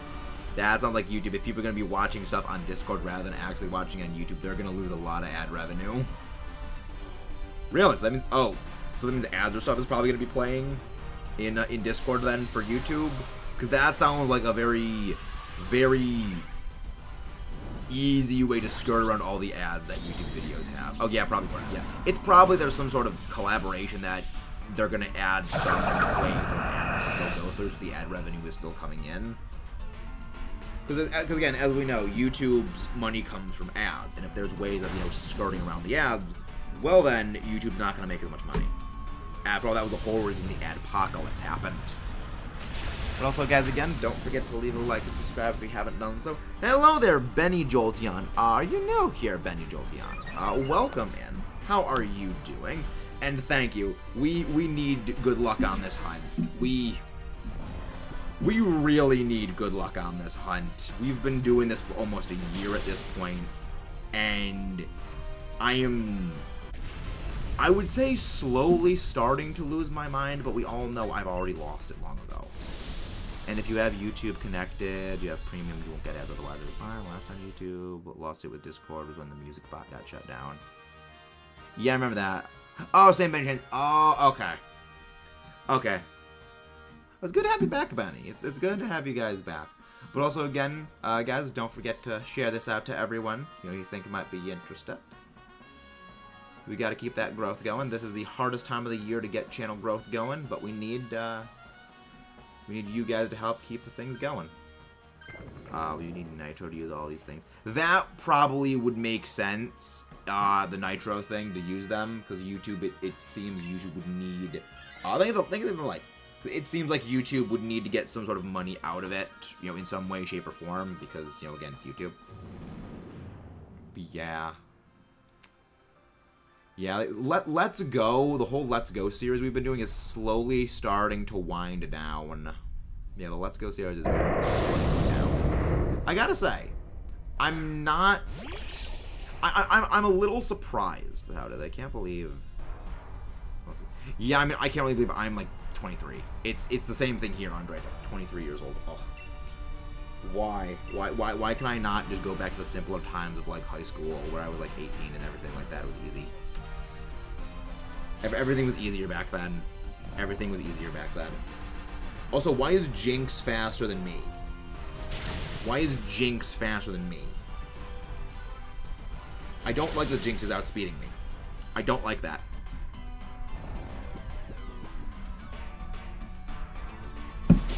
But it's fine anyway.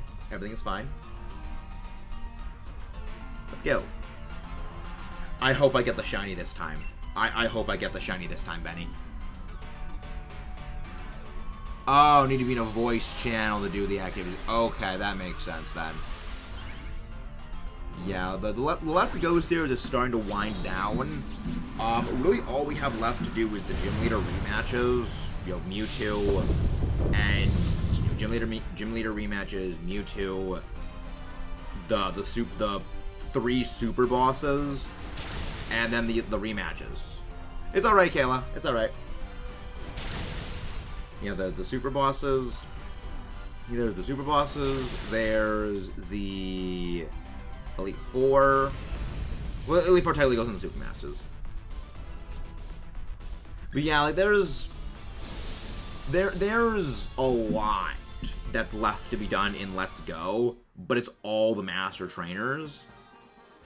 And which is kind of funny, so I remember saying that I would have thought that the main story would have been shorter than it was, and the post game would have been longer than what it is.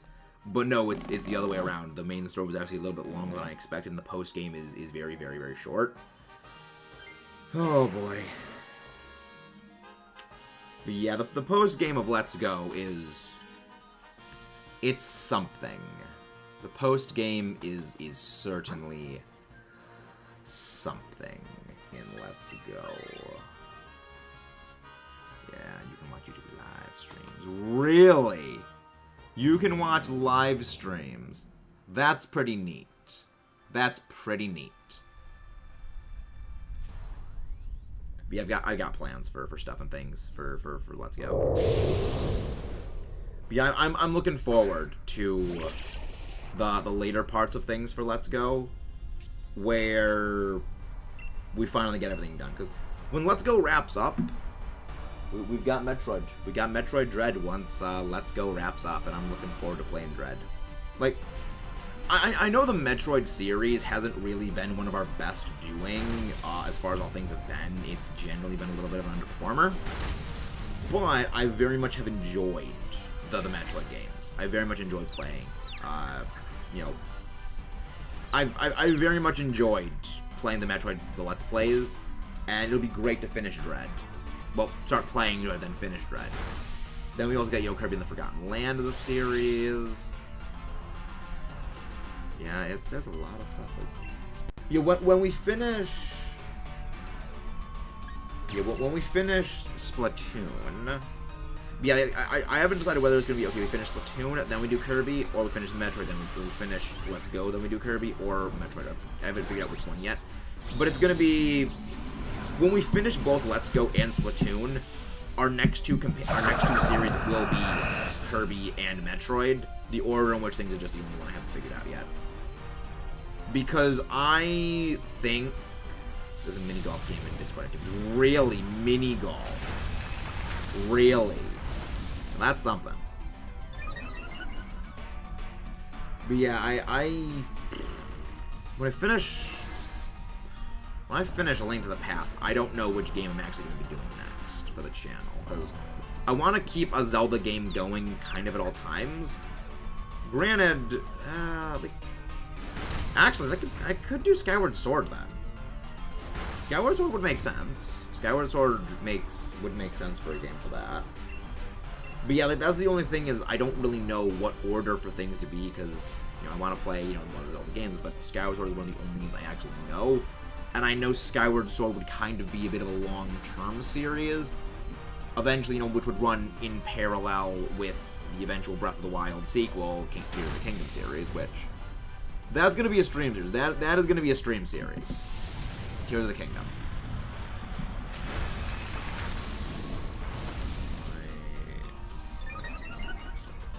How long was his whole... Yeah, Skyward Sword. His Skyward Sword series was 75 videos.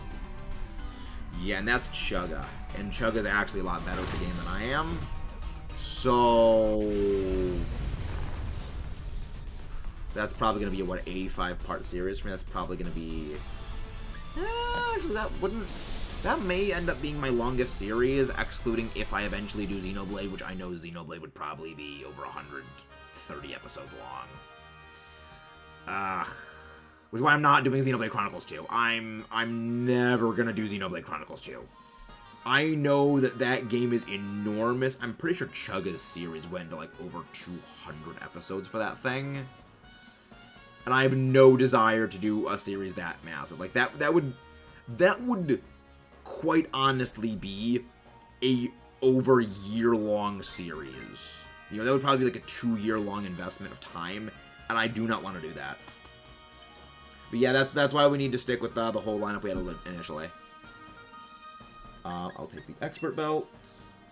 But yeah, I mean, also I'm not a big fan of Chronicles 2 anyway, so I wouldn't even play it to begin with.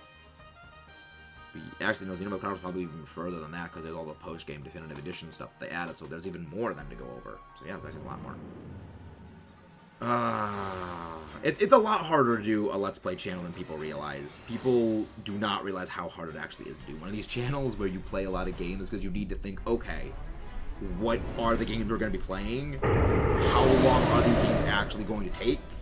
And what series will run in parallel with them? Like, you have to think of, okay, 3 series running simultaneously. When one ends, okay, we're going to do another one. Then what are we going to do when the others end? You think of all these things, and it's a lot. It's a lot to actually just keep all mentally straight. I freaking love it. At the same time, it's also, you know, kind of something else.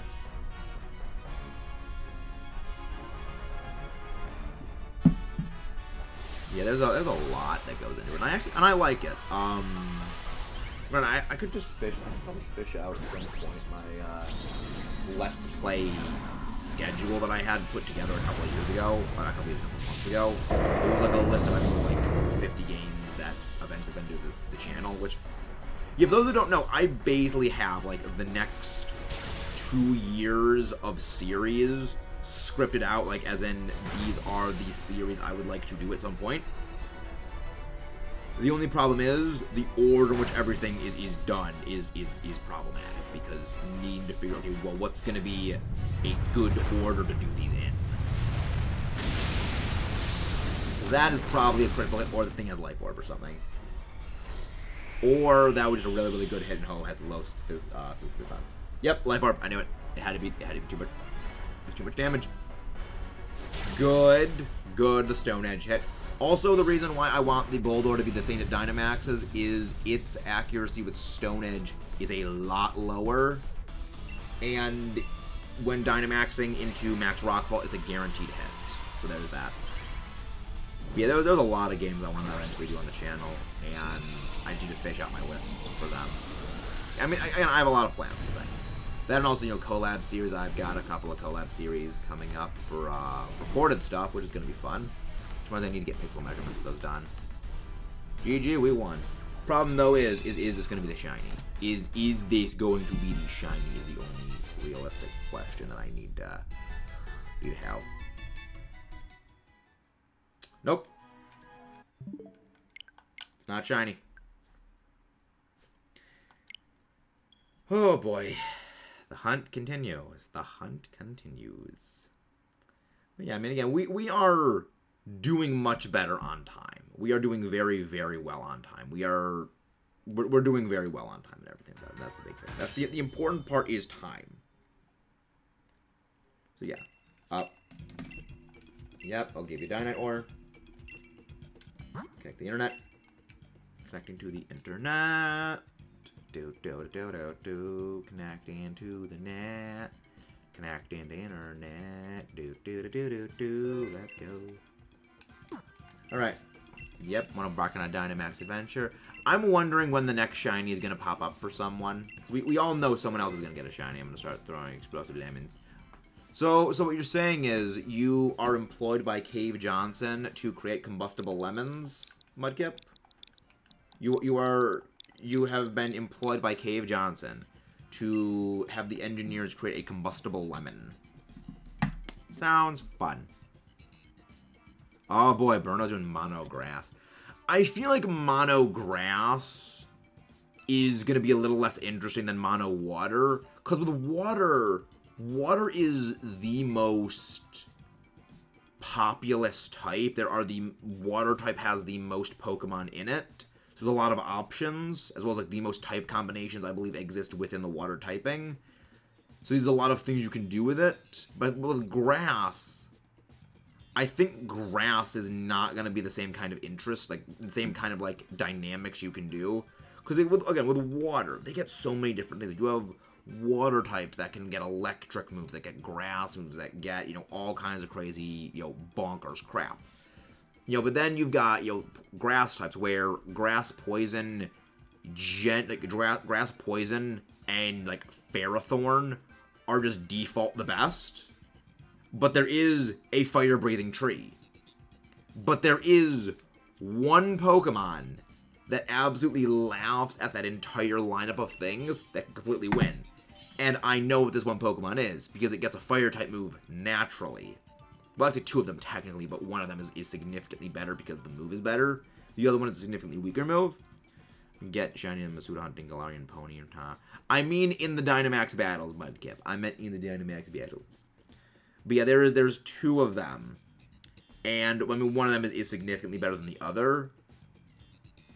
But yeah, I mean, I would like to participate in those mono grass battles. However, I know at the time he would be doing them, I'm likely already going to be busy streaming. And that would be fun. But I'm expecting then it's just going to be like Ferrothorn everywhere. It's going to be everywhere. It's going to be Ferrothorn. And like Ferrothorn. Venusaur. And that's just going to be like all you're seeing by people. Because Venusaur gets, Earth Power. So it has a way of hitting the Grass Poison types. So that. Again, Sludge Bomb hits other grass types. Z-Tart. Z-Tart ready up. The next person to get a shiny, never said. Fair enough, Mudkip. Fair enough. You're using my own words against me. I respect that. Hit me back with my own words.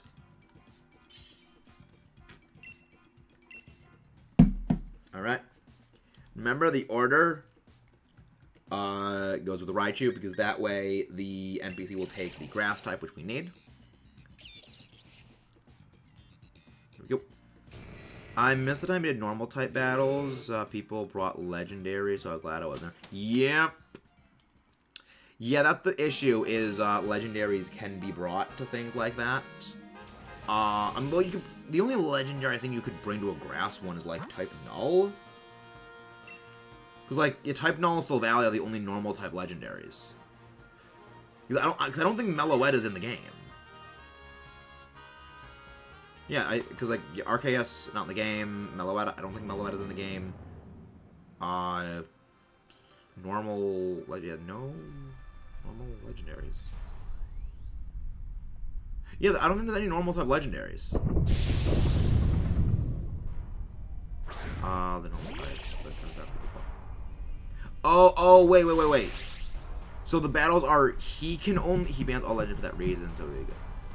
So he bans even, like, the non-box art legendaries, like the base 570 legendaries, then? Which I kind of never really understood, like, why people had a thing against, like, the non-box art legendaries, because those are really not any stronger than regular Pokemon. Because their base stats are basically in line the same thing with regular non-legendary Pokemon. There's a reason why, like, in competitive things, that they are not banned. Oh, right, Regigigas. You could bring Regigigas. But Regigigas will have a slow start, so that's a problem, unless you're doing doubles. I don't think he's doing doubles. Yeah, I completely blanked on Regigigas' whole existence as a legendary. Mostly because outside of outside of formats where neutralizing gas doesn't exist, you don't have people bringing it. Because, like, you need skill swap, but even then, like, skill swap's a lot harder to do. I think the only... Okay, we were doing multi-battles. Okay. Yeah, multi-battles. That makes sense. But yeah, there's really not much that, So, do So for these typing battles, do you, if you're challenging him, also need to use exclusively normal types? Or... Hey, happy birthday, David! Happy birthday! So if you're challenging Burno, do you also have to use exclusively normal types, or can you use anything and he can only use normal types? So I feel like it would have to be that you have to use the same mono type that he is using. That's the only thing that I think would make sense. No, what I mean is, like, are you allowed to use? Okay, so you have to use Pokemon that are of the same type. Okay, that's my only thing that I was wondering about, because I feel like at that point, yeah, then that's where the legendaries could come in. But yeah, other than type Null, Silvally, and Regigigas, I don't really know what normal type legendaries there are, because I don't think there's any others. I don't think there actually are any other normal type legendaries, because Arceus is a mythical, and same is Meloetta. They're mythicals, they're not legendaries. Yeah. Oh.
Alright, sorry about that. That was just an important phone call. Okay.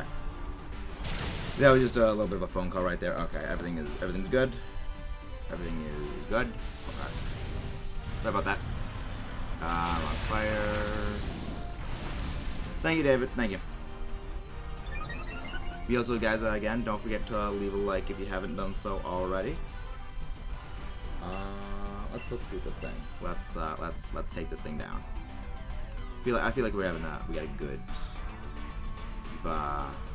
we got a good chance at beating this thing, I'm pretty sure.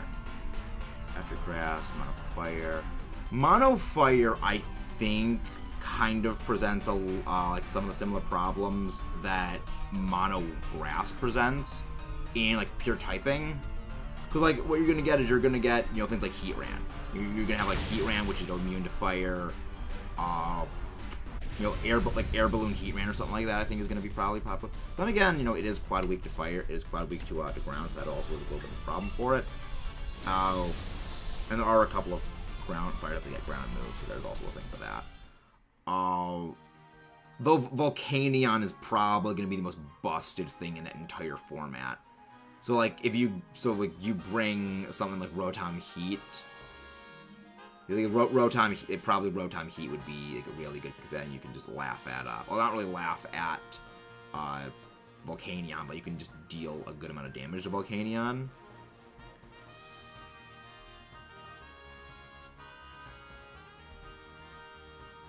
But yeah, I think that probably what's going to happen is Volcanion's going to be running everything. You might see some stuff like, oh yeah, Rotom's got some toolkit that it can do. It's an interesting thing. Mono-type battles are interesting, but there are certain typings that I feel automatically kind of almost exclude other options from being used purely by the typing balancing. Like, certain things just have moves that do too well against each other. You know if they eventually get to a steel type mono type, it's gonna just all be like body press. It's gonna be like all body press or just like all Aega Slash, because Aega Slash is immune to body press, and that's gonna be the thing. Oh, well, the Heat Ran also. The Heat Ran's gonna be good there, but then again, Heat Ran, Excadrill, and Excadrill will probably actually be the best thing overall because it's Excadrill. So there's that. Yeah, that's one of like the only, I think, issues with monotypes is there is a very clear-cut pathing of certain individual Pokemon are just intrinsically too strong for that overall monotype to really cohesively work well together. But also, I could just not know what I'm talking about because I'm an idiot. We don't know. But how's everyone doing? How's everyone doing? You guys are all doing well. I mean, I definitely think water is probably the best monotype for that. If you know if it eventually gets like a bug, then it's gonna be it's just gonna be like Volcarona and Crustle everywhere. Volcarona, Crustle, and stuff like that is gonna be all over the place because they just do too well against everything else. They just have a default super good type matchup against everything in existence. Do not be tantrum. Let's crush this thing. Let's absolutely stomp this thing into oblivion. We have defeated. Actually, I'm gonna Dynamax. We want the actually I'll Dynamax next turn, so that's when I get it. We want the Boldore to be our Dynamax against the Ho-Oh because it is just the best matchup for us. It is the accuracy we gain. We get perfect accuracy on Stone Edge, which is our best thing. It's fine. It's fine. It's fine. It's doing that. Drill run.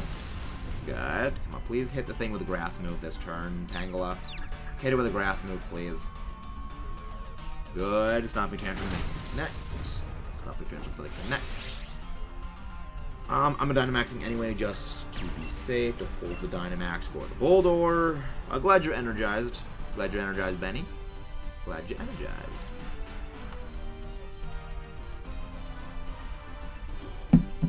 This is good. This is going well. But yeah, again, ever since we did this pathing reset, our Dynamax adventures have been going by fast, relatively speaking. You cut out what 3-4 minutes of a Dynamax adventure, that's pretty freaking fast. That's pretty good. Okay, it was communicating. That's why it took so long. Why is it taking long? Okay. Internet just being a bit slow with things because we've had not necessarily internet issues so far. We've just been a little slow. It's been not necessarily crashing, but it disconnected us at one point, and it just redo everything. So that's good. Yeah, I'm glad everything is back to working well. It's not even for the hit. I think we're fine on this. We're very much going to be fine on this. Look at good power hits. Very good. Yeah, that's like also the only issue I think with doing a path reset method is I do somewhat run out of things to talk about. So let's get some topics to talk about to pass the time. Let's get some discussions going on things. What do you guys want to have as a discussion for stuff? So we can get, some stuff going for this. I think that could be good. I think that could be an overall positive thing. So, we're more engaged. Good. NPC is swapping out. NPC swapping out. Well, I'm pretty sure the NPC will always swap out for that. I mean, I feel like Stunfisk at that point rules everything. I feel like Stunfisk would just rule everything because it's a ground type. It is immune to electric. Well, yeah, it is immune to electric, and unlike, say, like Jolteon, it is not just through abilities. It also has, a super effective move for every electric type. I mean, aside from, like, Zapdos and the Thundurus ones, but even then, like, things like the legendaries are banned, so... I mean, there's a mold, but any mold is frail as heck. Yeah, I think that at that point Stunned Fist rules everything. Because it's by default immune to electric. So it has really nothing to worry about. Then again, you know, well, yeah, the Stun Fist would rule everything, but then there is, well, Rotom, which would body it, but that's counter meta. That's deliberately anti-meta. So it would be like, you know, the ruler of everything is Stun Fist with Rotom Mow. Rotom. No, Rotom Wash wouldn't be as good because Rotom Wash is more damaged by electric, which is the problem. But again, no one would really tack on any electric moves because it's electric resists electric, so there's no real need to tack on those things. And yeah, that would make sense. Because then, you know, the only electric flying types are Emolga, which is not good and is immune to electric anyway because it's got Volt over Motor Drive. Then there's Zapdos and the Thunderous form, which is again banned because the legendaries are banned. Yeah, actually, Rotom Wash probably would be okay for that. Rotom Wash would actually probably be okay with that. But even then, you know, it still loses out to Rotom, to Rotom. There's that. It's fine, doesn't matter. The burn is not gonna matter. The burn is not gonna matter to us because at that point, we hit it with another rock and it's dead. At that point, he's dead. Oh yeah, right, the sand. The sand, the burn, the healing, everything is just taking a little bit longer. Just gonna slow us down, baby, a little bit. But that's gonna take this thing down to 4 wins, 374 wins. 374 wins, a near year-long shiny hunt. Oh my gosh, this is just being suffering. This is just... This is ending up into being absolutely horrifying as far as battles go. I really I'm hoping that we get the shiny soon. Just this is getting, I wouldn't say tedious because like I think tedious as at this point it's long past tedium. But I think at this point, it's just getting into the thing of, I just want to kill this stupid bird. I honestly want to kill this stupid bird. It's infuriating. Wobbuffet sucks. Wobbuffet actually sucks in competitive, Zetar. The main reason is that its only way of dealing damage is counter or mirror coat, which is very easy to PP stall. And if you use... Because most Pokemon have means of damage dealing, like, you know, residual rack-up damage. And, you know, you have, like, say, status. You have a status move. The second that Wobbuffet burns through those, or you just make it so, oh yeah, you just waste and stall it out, which is actually quite easy to do. I mean, unless you have unless all of your Pokemon have 4 attacking moves, it's fairly easy to just stall out a Wobbuffet and just completely laugh at it. The main reason why that it's not good at all, it is a very, very bad Pokemon, which is why I find it so funny. The main reason why, like, you know, things ban it is that people it is one of the few Pokemon that can create a theoretical endless battle scenario. But that theoretical endless battle scenario is 2 Wobbuffet with leftovers fighting each other and using struggle on one another where they will never deal enough damage to actually knock each other out because they will just heal off the damage. But at that point, like, but even then, you know, you will lose a quarter of your health by struggle anyway, so it won't actually do anything at that point, which means it is no longer a theoretically infinite battle, so it actually can't do anything anymore. A lot of it is a holdover from, oh, we don't like Shadow Tag, things like Counter Mirror Coat. A lot of it is things like that, where it's people don't like something. You know, it's like Evasion, where, oh, it's like a bend the way for so long. that even if it really doesn't do as much as we think it does, we just on principle won't want it in. It's I don't agree with it. It's one of the reasons I prefer VGC over singles, and it's garbage in doubles, and it really shows that it really isn't that intrusive.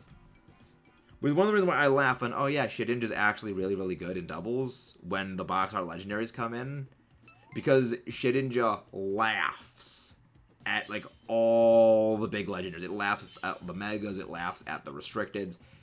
It's just the fact that Shedinja laughs at legendaries, I just freaking love. You will never find a Pokemon capable of laughing at legendaries more than Shedinja can, and I freaking love that it can do that. It's fantastic as freaking heck. But yeah, I mean, the main reason for that is that a lot of the time teams that run the box art legendaries in competitive, they really don't have more than 1 or 2 Pokemon that can even hit Shedinja. So you just send out Shedinja against them. They have to bring either both of those Pokemon, which means you know exactly what their team is going to end up being, or they run the gamble of calling your bluff and you utterly body them by, oh yeah, you didn't bring your Shedinja counter. Well, my Shedinja now beats you.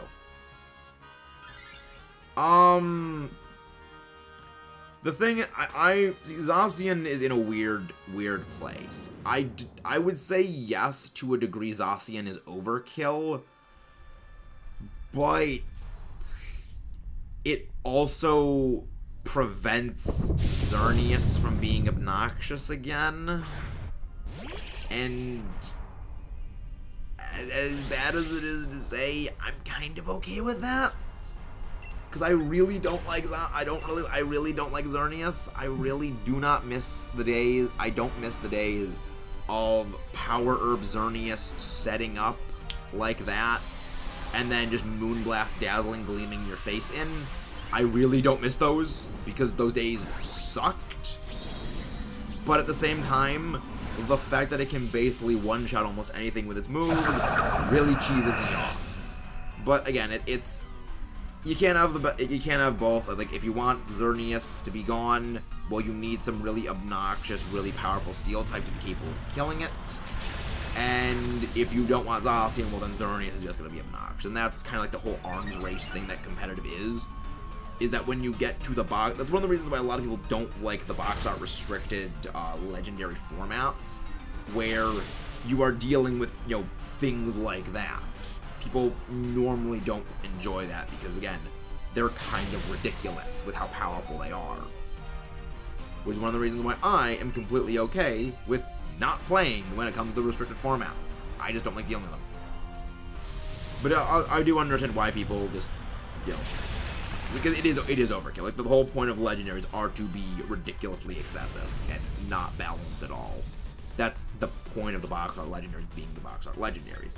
The non-box art legendaries, like, you know, the lesser or like sub-legendaries, as they're kind of called in the, you know, more modern term, like not modern term, like, you know, the more colloquial terms, they're really not much stronger than regular, you know, high stat Pokemon. Like, you put a Pokemon, say, like Zapdos, stat-wise, you look at the stats of something like Zapdos, you look at the stats of something like, say, Volcarona.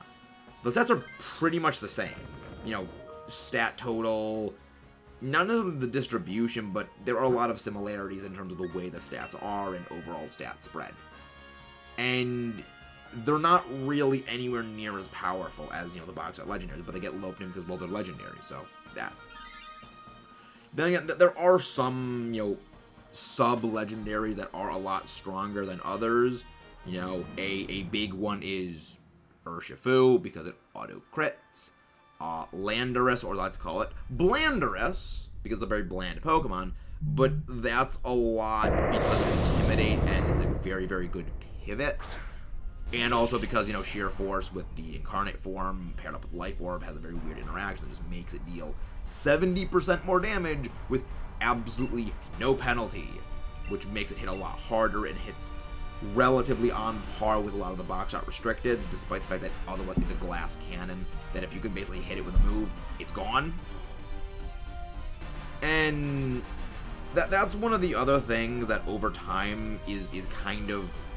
That's one of the things over time that just kind of invades competitive, and, you know, like, it invades, like, the mentality around competitive, is the perception of things because of, like, exaggeration, or because, you know, I've heard things do this, or seen things do this, and they get a bit conflated with one another.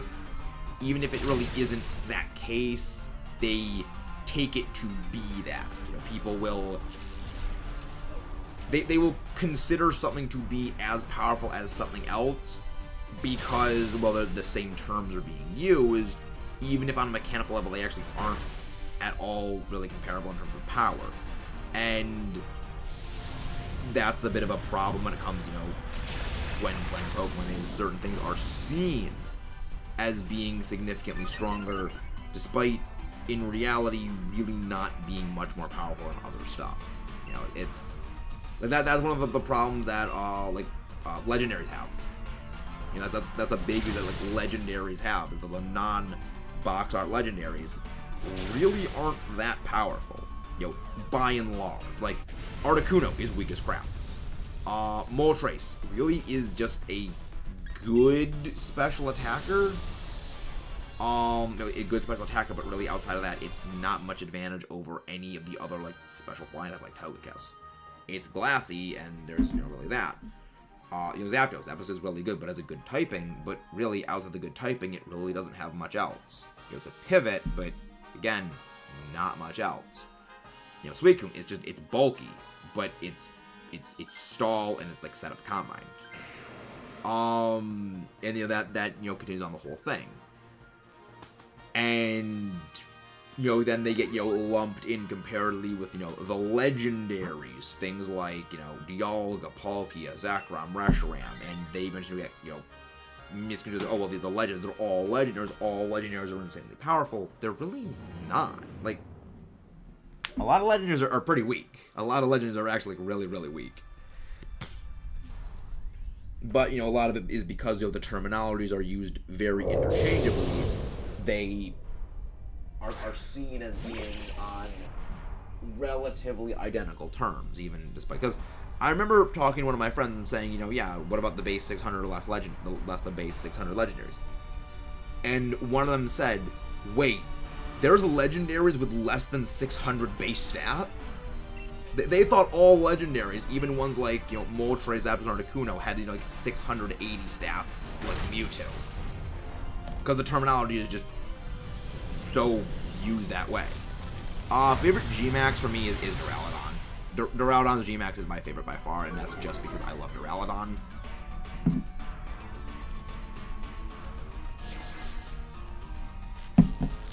But yeah, that's kind of like the funny paradox of legendary Pokemon. One of the reasons why I deal like almost exclusively with Pokemon in terms of pure stats and numbers is it's the only like quantitative way to quantify things, not like, oh well, this thing's a legendary, so all things of legendaries are the same caliber. No, they're not near close to the same caliber. Like Urshifu is a sub base 600 legendary, but it does a lot. It definitely punches well above its weight because its ability allows it to do out a lot more damage, and its moves are just a lot better. As opposed to like say Articuno, which has a comparable base stat total to Urshifu, it's just kind of a potato because its typing is not great, its stat spread is kind of potato, but it's a legendary, so it gets conflated with the sub legendaries, a lot like Urshifu and stuff like that, and it gets misconstrued and stuff. And the other thing is that a lot of the time people see legendaries used in competitive, like VGC and stuff, and so they're, seen as, oh, well, people are only using legendaries.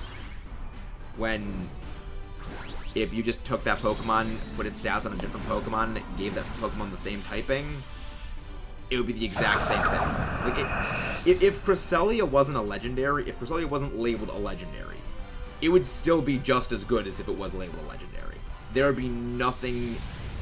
The title of legendary does absolutely nothing to make a Pokemon stronger or weaker, and I find it funny. Like that's one of my favorite things about the whole community is that the divide in names and functionality is not well understood, and I just find it funny. I just find that just amusing at times.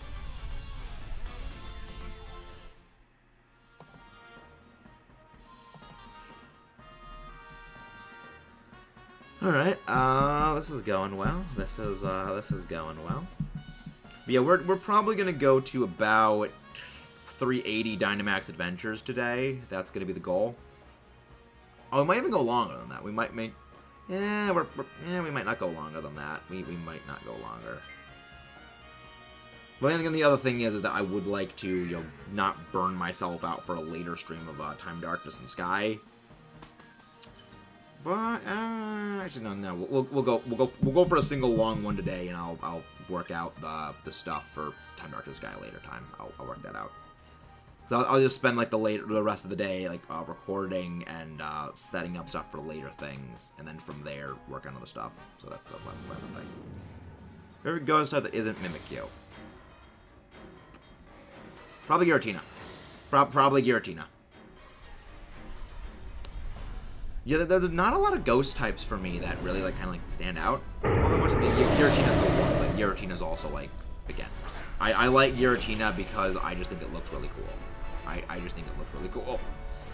Other than that, yeah, none of them really stand out to me. I don't really care for Gengar family, Misdreavus, Magius, yeah.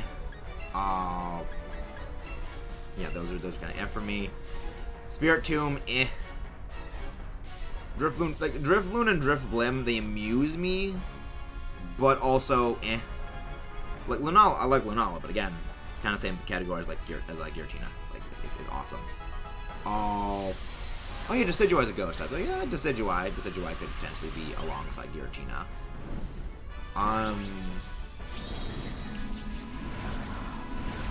Yeah, I like Dusk Noir, but Dusk Noir is it's not as wow for me. Oh yeah, Chandelure. I like Chandelure. I like Taco Brigas.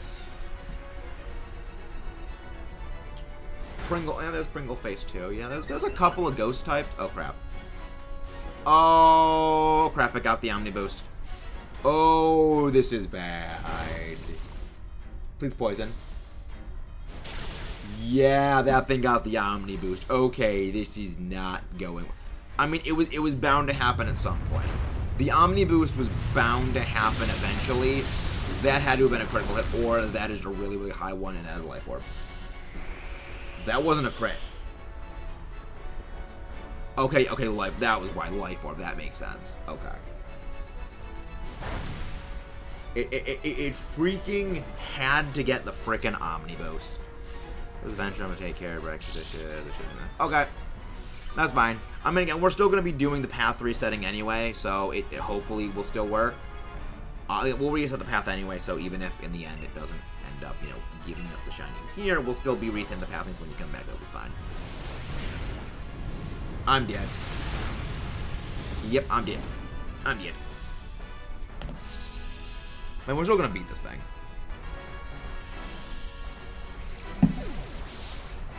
We're still gonna utterly toaster this thing out. We're still gonna toaster this turkey, so that's fine. Poison, please. Smackdown crit, please. Jeez, the fact that it oh wait, right, it's burnt. That's why it's doing so much less damage. That's why it's doing a lot less damage. There we go. Now the rock goes to the front down. 375 Dynamax adventures completed. I hate this stupid thing. But guys, again, don't forget to leave a like and subscribe if you haven't done so already. Every single one makes this thing think like, hey, Ectric, how are you doing? Come on, mods, please go grab Ectric's link, please. I hope I get the shiny bird, too. I just want this hunt to end. I really want this hunt to end. Because this is just painful at this point. It's just painful. Actually, I think my mod is presently out of the thing right now. Oh! Happy! Oh my gosh, Happy is here. Right when I was gonna go grab the thing, how are you doing, Happy? I mean, this has been a year-long hunt, pretty much. In a few weeks, this hunt will have been going on for a year. It's insane. Hi, Happy. Well, now I gotta go grab Happy's link. Now I gotta go grab Happy's link. But if you guys want to join in, we need your guys' help for Dynamax. Oh, obviously it's Metagross. My favorite psychic type is Jirachi, because I don't really think of Metagross as being a psychic type. I see it as much more of a steel type than a psychic type. But yeah, favorite psychic type is Jirachi. Yes, I'm grabbing Happy's link. I'm grabbing the link of the happiest Ambipom.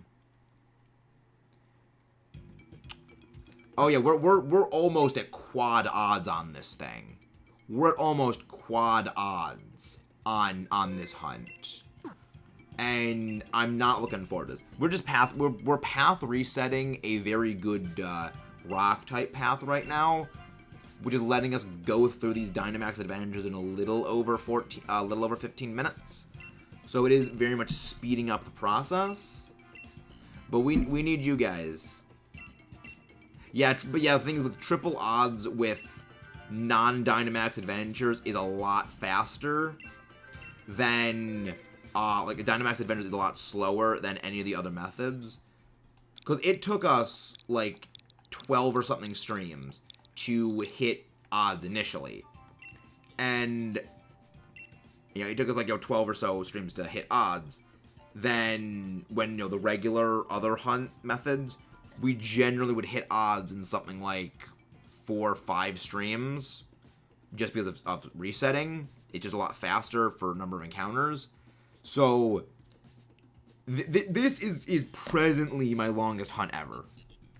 But also, if you guys are going to be popping in, there's a specific order in which things get picked. Currently only 2% chance of that your hunt would take this long. Yeah, it's this hunt sucks. This hunt, I hate this hunt. I hope at some point, actually, you know what? I'll do a solo run. I'm gonna do a solo run of Ho-Oh just to see if Ho-Oh will sparkle for me. Just to see.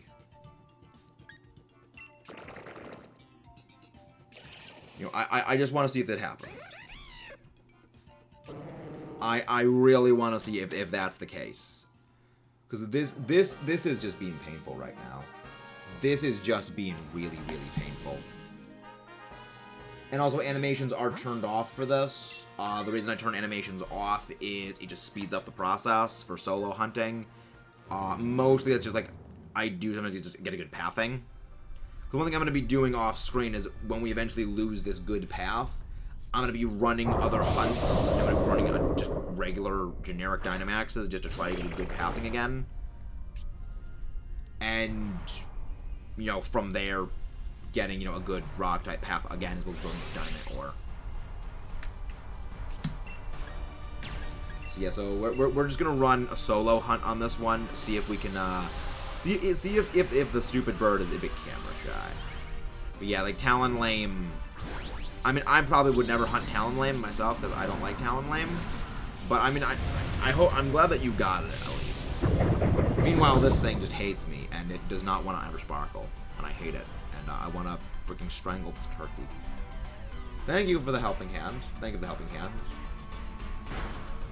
Yeah, see, this is how ridiculously fast that. This is how ridiculously fast you can go when solo hunting with animations off. It's kind of bonkers just how quickly you can do things. That's a bad idea to do that. I used to like Talonflame, but I found out it hated me. Yeah, I never was a big fan of Talonflame. Mostly because its attack stat is lower than Amoonguss. Mostly because it has a lower attack stat than Amoonguss. And I just continuously find that amusing that, yes, this mushroom can punch harder than a bird. That, you know, just screams through the sky like, you know, ridiculously fast. He just can't punch that hard. H is weak. It's like, that's just funny. I just find that funny.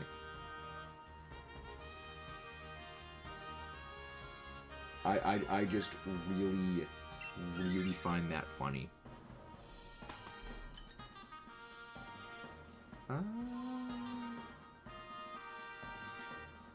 Take Muscle Band. Yeah, Talonflame is Talonflame is certainly something. Talonflame is certainly something. I just really, really freaking hope that this shiny gets soon. This entire head is a fist. For the Talonflame don't have any hands, so it makes sense. Metagross is my icon, mostly because Metagross is my favorite Pokemon. But also, when I was still on the fence about making this channel, because I was on the fence about making the channel a couple of years ago, when we first made it, was I was just, you know, going out and seeing, okay, well, I'm hunting a shiny Metagross. I'm not hunting a shiny Metagross. I was getting a Metagross built for a competitive team, and the first egg was, you know, wrong nature. So, okay, we go to the next egg. And the second egg was shiny and had the perfect nature that I needed. Keep in mind, this was with a Ditto that was not a Masuda Ditto. This was with a Ditto that was a Ditto I caught and a Metagross that I caught. So no shiny charm, no Masuda method, none of that. And the second egg came out shiny with the right nature. I took that as a sign, and because of that, okay, we are going ahead and having the channel, and that's why Metagross is my icon. Even though I've actually loved Metagross for far longer than that, that is where the solidifying of this is going to be my icon came from with the Metagross. But yeah, I just like it. Yeah, 2 eggs. It was, again, I wasn't hunting for it, and it just happened. And yeah, and everything else has just been good luck for other hunts and just things like that. So it's something. It's something that's been going on, and I just hope eventually, you know, this stupid bird shines. It shines. I actually have a video where that Metagross appears in. So let me actually go grab the link to that video.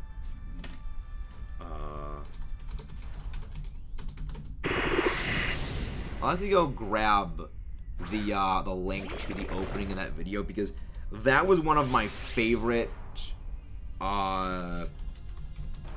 gags I just did in a video, and it was one of my favorite gags we did in a video, just because the context of this is it's Heart Gold, Soul Silver, and the previous episode we got absolutely trashed on by Claire. You know, Claire absolutely trashed on us. So that's the reason why it's a bit more of an amusing thing than otherwise. Again, I recommend you guys check it out. I recommend you guys actually check it out, because it was one of my earliest jokes for the opener of a video. And I actually used to think at some point I was going to be doing that for a lot of the videos, that I would have, like, at the opening of the video, the opening intro would be like, oh yeah, a little bit of a joke, or just something like so that happens later in the video. And I never ended up running anywhere with that, just because I just didn't think of anything humorous to put in a lot of them. And over time, I was like, I'm just not going to do anything like that, because also just more editing time to go through, because I have to go find, you know, a joke. I'll have to make a joke, you know, for something like that happens. If nothing funny happens, then, you know, go figure something to do funny that's funny, to do that after the fact, which slows down the entire editing process. And it overall would make everything just go a little less, you know, speedy for just recording and editing. And realistically, it didn't actually help anything, because again, back then the channel was just way too small for really to be noticed, so a little bit of an opening quip wouldn't really have done anything. So that was that was just the death of that idea. And yeah, even then, trying to do something like that, it just never really worked. So that's the stuff of things. Yeah. Yeah, again, that's one of the things that I mentioned a little bit ago, is a lot more thought and everything has to go into making YouTube stuff. than most people tend to realize, that there actually is a significant time investment, as well as just like overall thought processing that goes into everything that is not as always, understood. And I mean, there's things with them and stuff like that.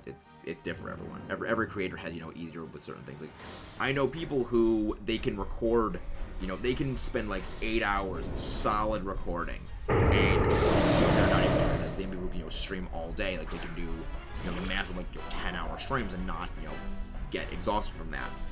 But the same. Those are also people who are like, the editing wrecks them, and they could record so much more, but it's the editing that just wrecks them, because they just the editing just doesn't mesh with them.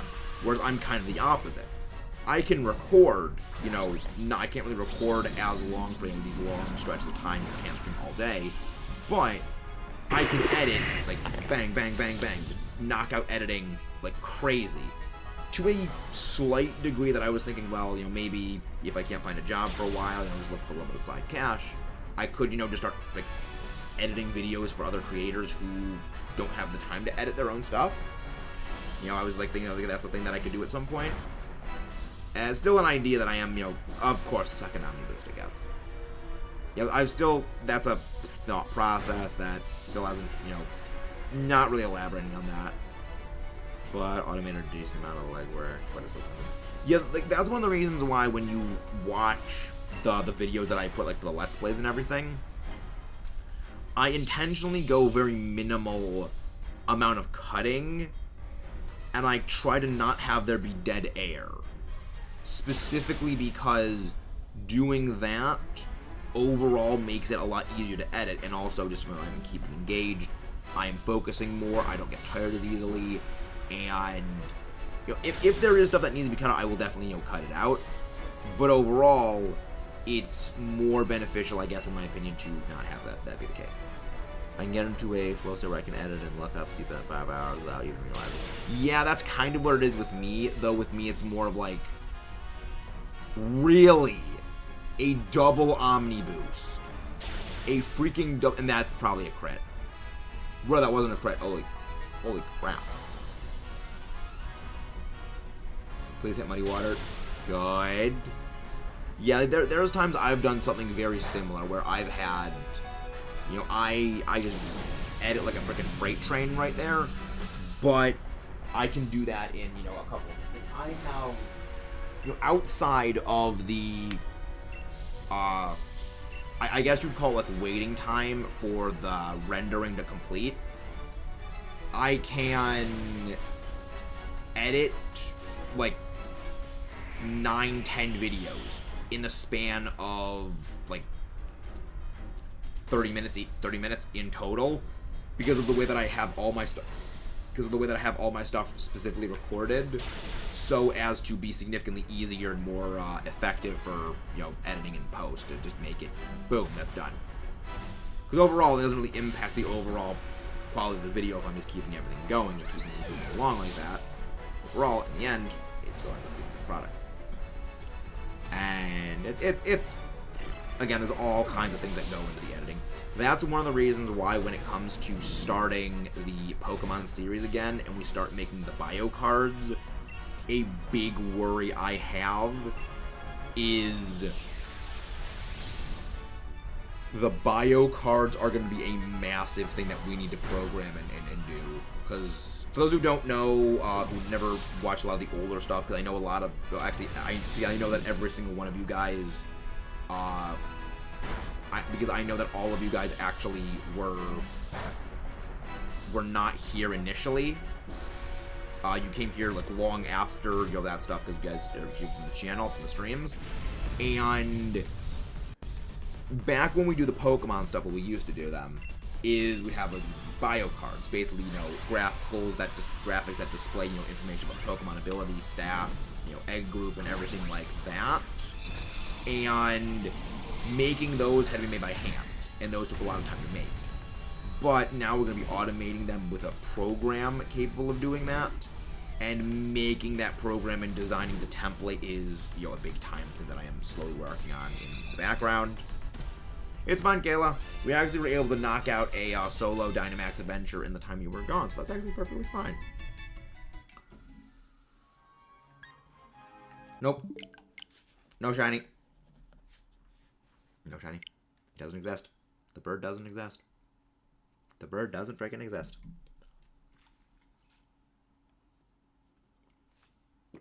Yeah, Metagross has a mouth. Fun fact about Metagross, it can somehow learn Sludge Bomb. It can learn Sludge Bomb, it can learn Grouse Knot.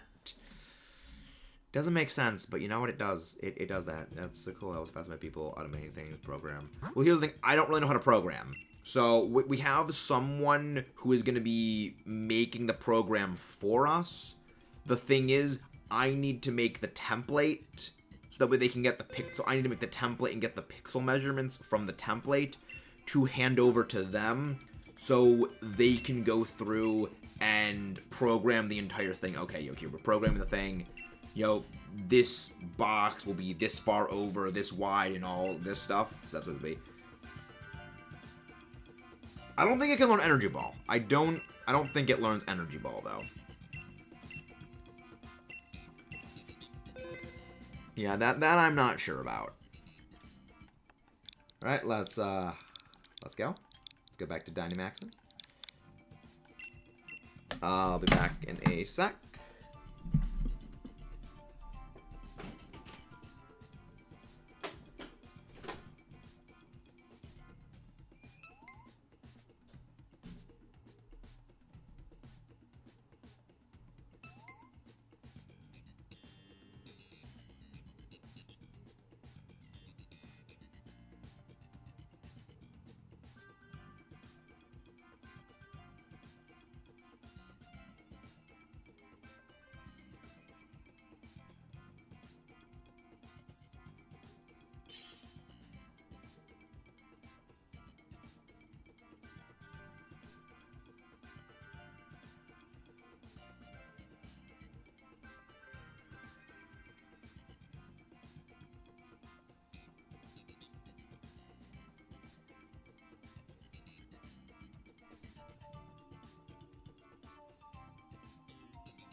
Oh, there we go.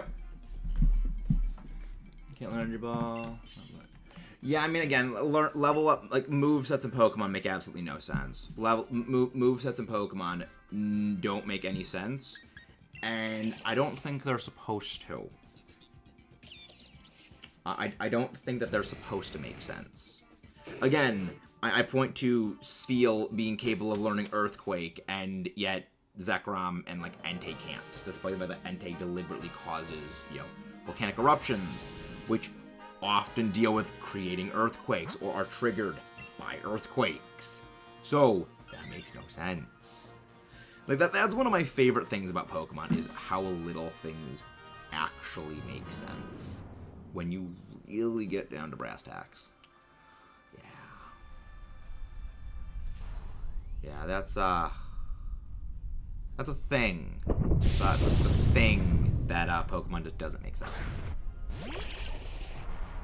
Yeah, Burno is doing his battles.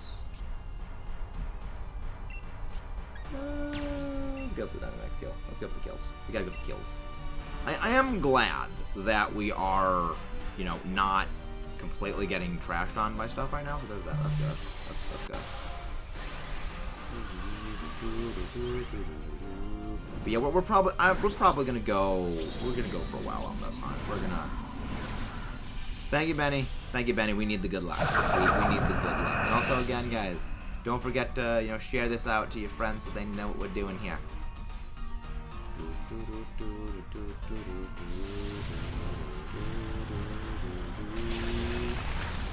Yeah, it's definitely gonna be a bit of a long hunt for this thing. Yeah, I'm just kind of surprised how long everything's been taking. That it's, I don't know. It's a bit of a weird thing for me, I guess. That after so long of having pretty good luck when it comes to shiny hunting, getting something that just says no, screw you, as hard as this has been, it's kind of weird. It's just kind of strange. But I mean, hopefully we're gonna eventually get it done, and it's gonna be a good shiny eventually, because that's what I really want. I really want a shiny soon. I just want that shiny soon. I want my bird. Yeah, that's the annoying part, is just the not being... I don't really know what's more annoying. The fact that I want to be able to do a different hunt, just like I want to hunt something different than Ho-Oh, and not being able to, because again, we're just stuck on this one, or the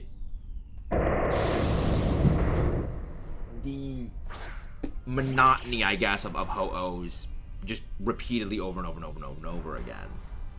It's kind of...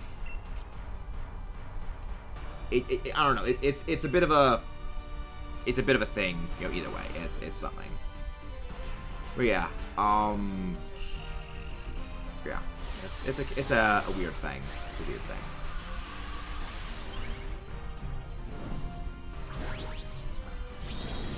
Yeah, we definitely need the good luck. It is definitely, I mean, the good luck helps. The good luck very much does help us. High horsepower, deal some damage. Punch this thing. Punch this thing with your full body slamming into it, Dugtrio. Do it. Do it.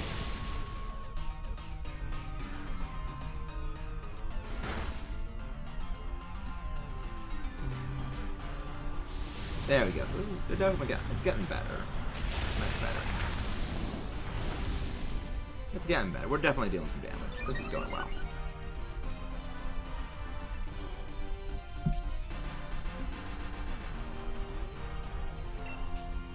Another high horsepower for the kill. Another high horsepower for the kill. Finishing it off quite soon. Well, high horsepower didn't kill it, but there we go. It's fine. Yeah, the flash cannon does, though. Flash cannon does a good job of that, though.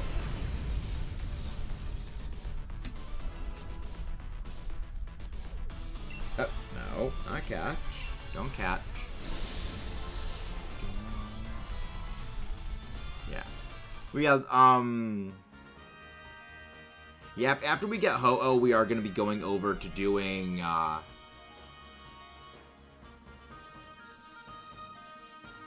we're going to go into Palkia, so there is that. Oh! Well, at the very least, they took it anyway. They took it anyway, so that's good.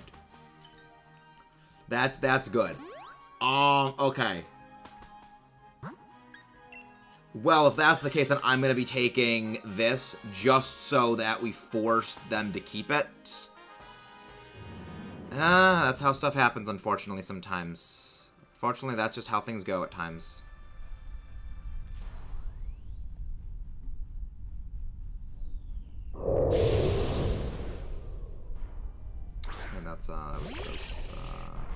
And that was when we came back. Okay. Yeah, you can pinpoint the exact day when the growth started to happen again. Yeah, this is not good. That's not good.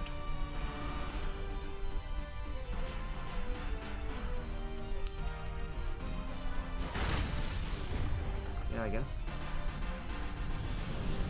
Yeah, okay, I guess I'm gonna play now and just go tomorrow. Yeah, we're gonna probably stream twice a day then. I think we're probably gonna try and get back to the double stream a day thing, because that was a good thing that we did, and everything got pretty good with that.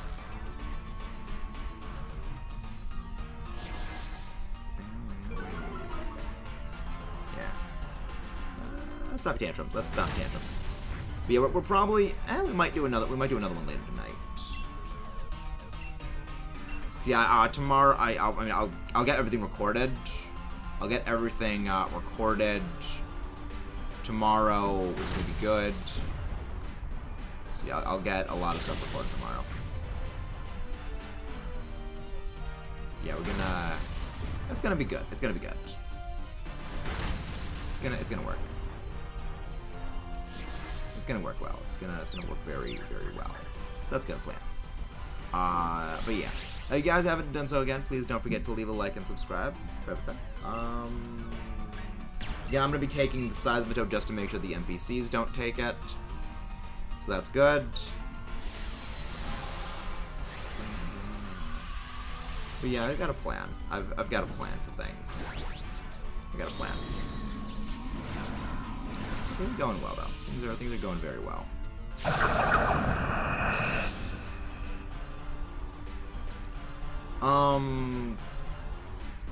So what do we do next time?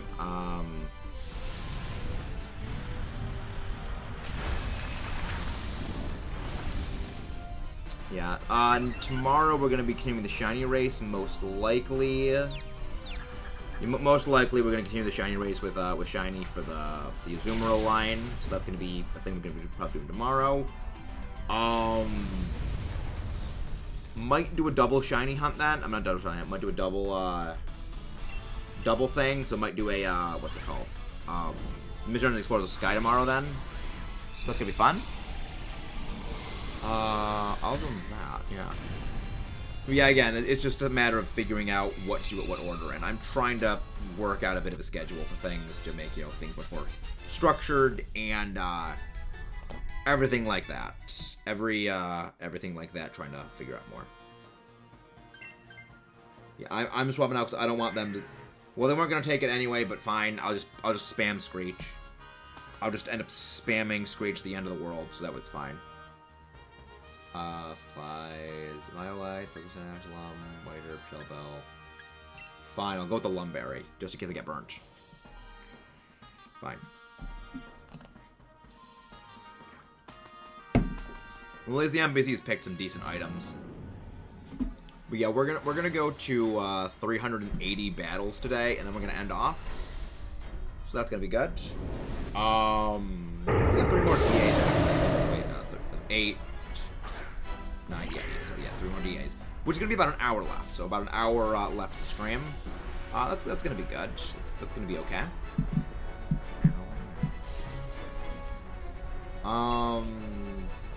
Screech.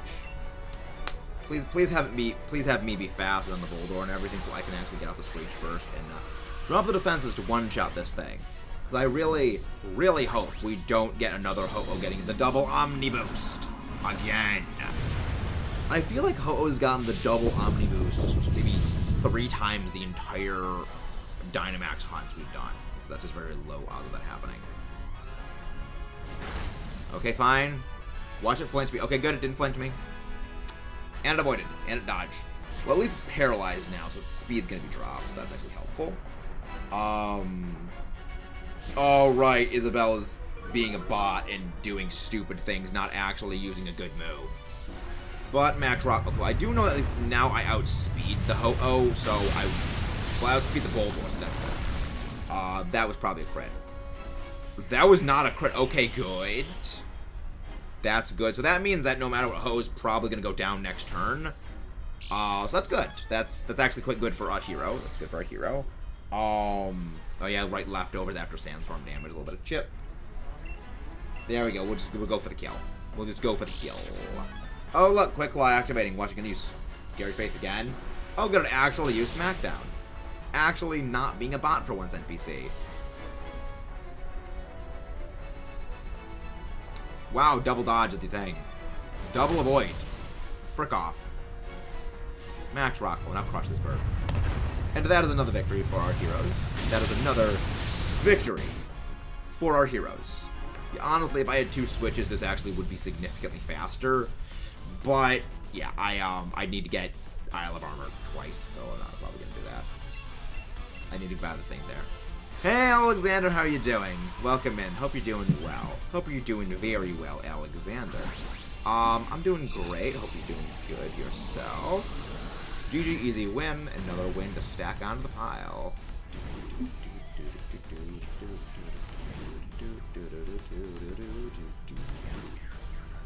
Let's freaking go. Let's rock and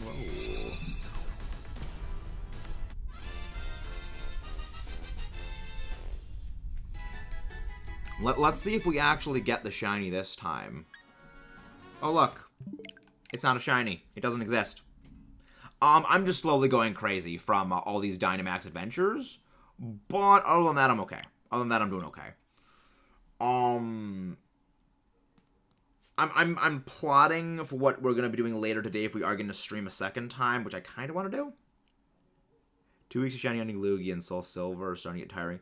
Are you new here, Aziz? Is that how I pronounce the name? But welcome in. How are you doing? I hope you're doing well. What's the profile picture? It looks like a bird. Or is it a cobra? Oh, is it like a cobra or something like that? That's a cool picture. I just can't tell because the picture's very, very small for me. But how are you doing? And yeah, hunting legendaries is tiring. Oh, welcome in, Ace. Hope you're doing well. We actually have someone who's actually hunting hunting Lugia as well. One of our moderators. They're actually hunting Lugia in Dynamax Adventures. And yeah, that's how it goes. That's unfortunately it is. Stand from JoJo. Oh, JoJo's Bizarre Adventure. So is that some kind of JoJo reference? For those who don't know, I know next to nothing about JoJo. I'm not a big anime person, but I know that all of my friends know what JoJo is. And they constantly, like, overload me with JoJo references that just all fly out of my head, and I have to ask them, like, 5 times a day, is that a JoJo reference? And a part of me is like, I kind of don't want to watch it just for those jokes to keep being funny. Hey, Ash, how are you doing? Welcome in, Ash. Quimmy Mods, please go grab Ash's link. But how are you doing, Ash? But yeah, so what, do you have any encounters you're up to, Aze? Because I generally like knowing how many people have, you know, what the encounters everyone's got for things.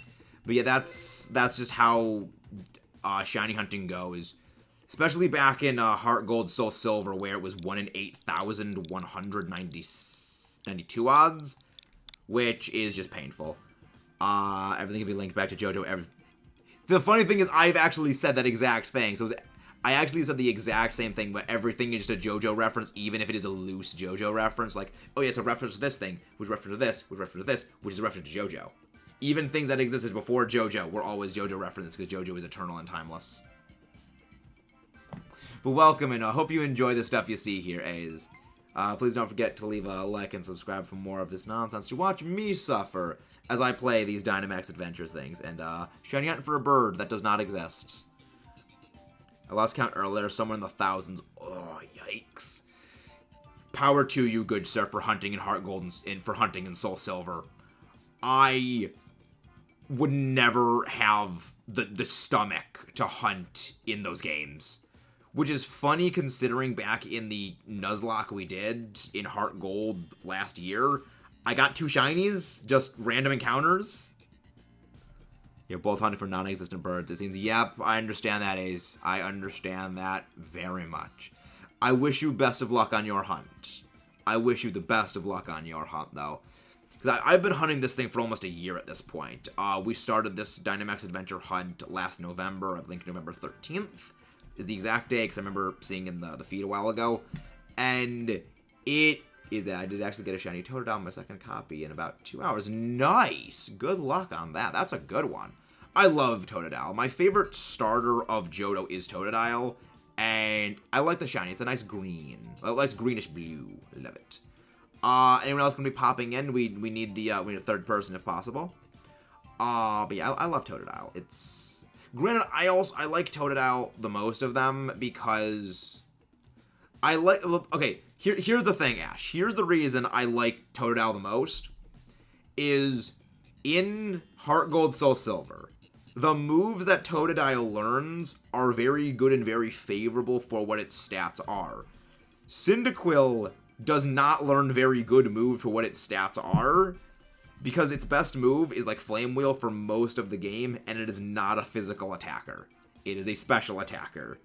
That's one of the unfortunate things that the physical special split of Gen 4 kind of screwed over, because originally Cyndaquil was the best. Originally Cyndaquil had the best of the moves and stats, because Totodile is a physical attacker, but it's a special typing, and Chikorita's a tank, whereas Cyndaquil is the special attacker with special moves.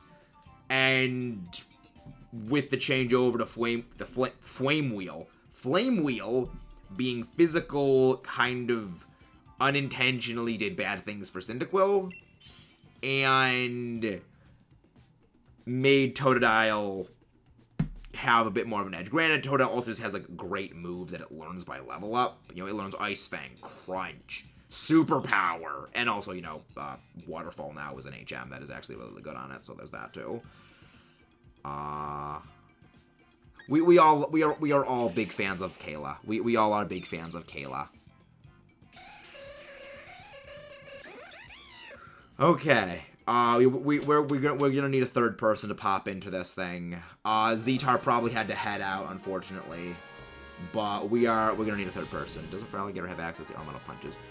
It only has access to Ice Punch, but that is also only in post game. Back in Gold, Silver, Crystal, the punches were TMs, which you could just buy the TM and then later on teach it to Typhlosion, because Typhlosion got Thunder Punch and Fire Punch. But Feraligatr only got Ice Punch. But in Heart Gold and Soul Silver, that is a post-game thing, because you need to get to the Battle Frontier to get access to Ice Punch, but it learns Ice Fang by level up. If you do what I do in almost all of my games, which is I just don't evolve my starter, this is a bit of an anomaly. I know I'm an anomaly in this, but I just don't evolve my Pokemon in most of my games for a while because they learn very good moves very early. That's why I didn't evolve David the Snivy in the Black and White series to get Leaf Blade at like level 28. I didn't evolve Feraligatr until I think it was like the mid-40s to get Superpower and a couple of things like that. Simply because like those are really, really good moves that you get at a time you wouldn't actually get them otherwise. The big one I do that with is Typhlosion. Like I do that big time when it comes to Cyndaquil, because your best move, if you don't want to spend 10 hours doing Voltorb Flip, I tallied that time up. I had a timer going when I was playing Voltorb Flip, using a Voltorb Flip calculator to calculate how long it took to get Flamethrower. 10 hours. If you don't want to spend 10 hours in Voltorb Flip to get Flamethrower, you hold back evolving your Cyndaquil to level 49 and you get Eruption. And debatably, I'd say that's more worth it.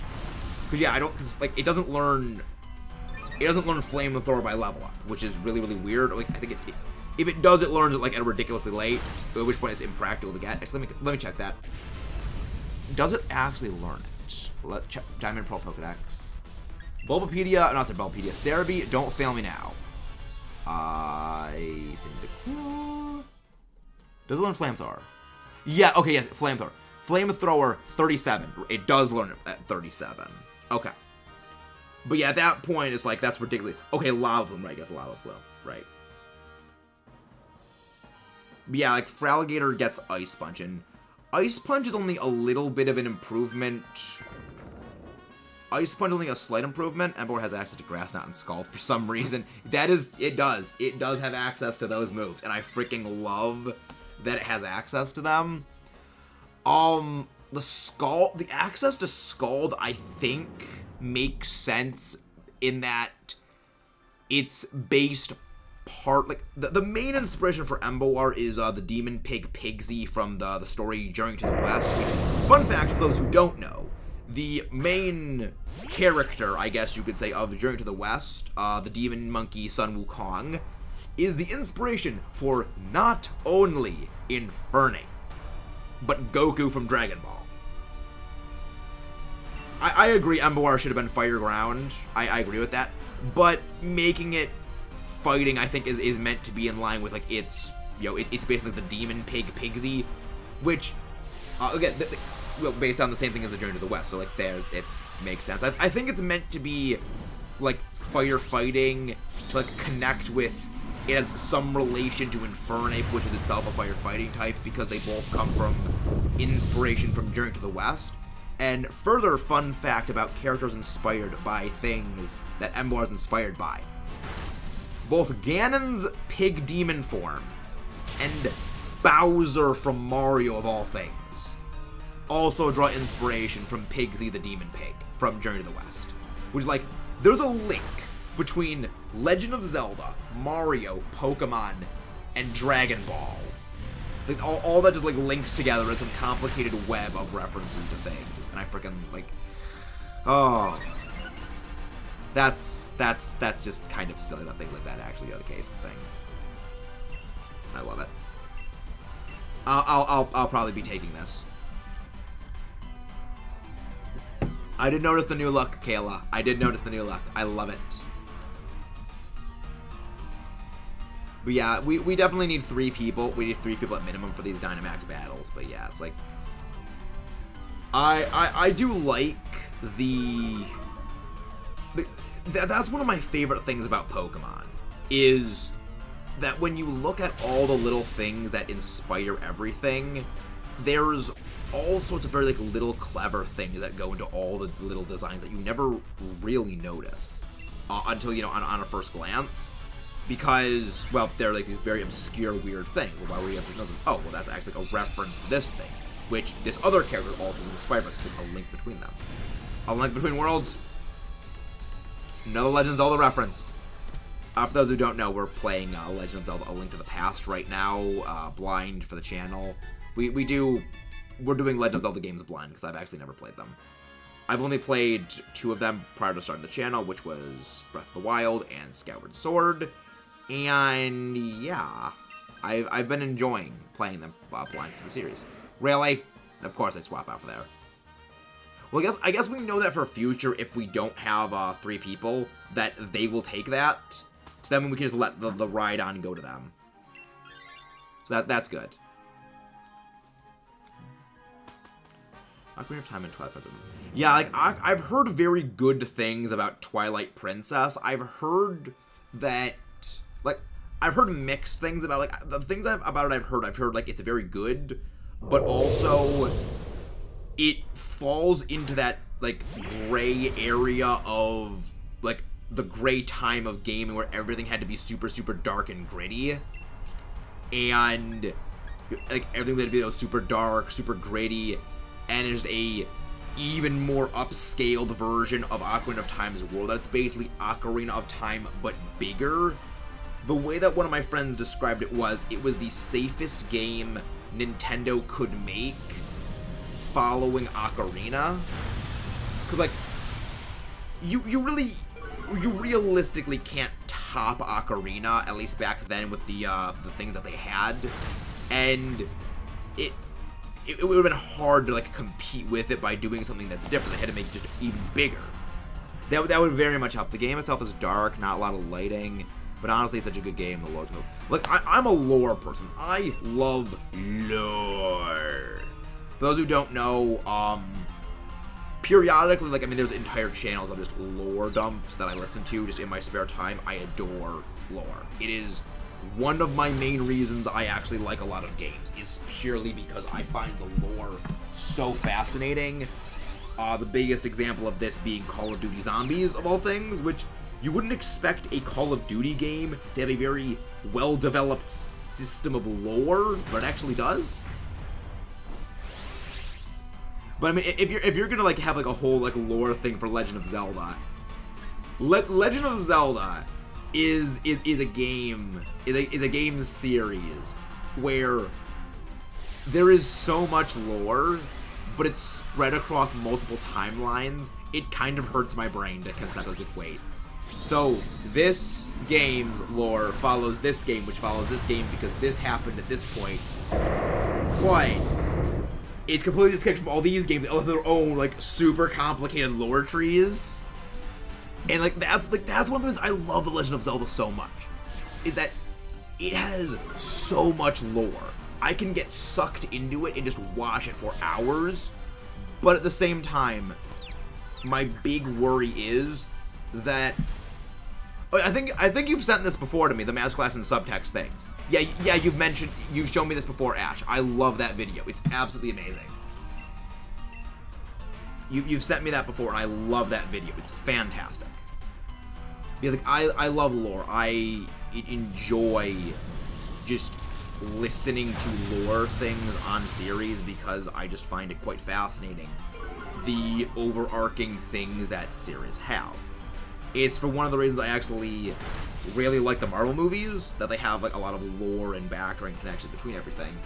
Though, some games don't really have a whole lot of condensed lore. That's one of the things about Kirby I like, is the lore of Kirby is so dark and screwed up. Like, oh yeah, Kirby, it's, this lighthearted, fun game about a little pink puffball that goes around fighting things. No. Kirby is like cosmic horror.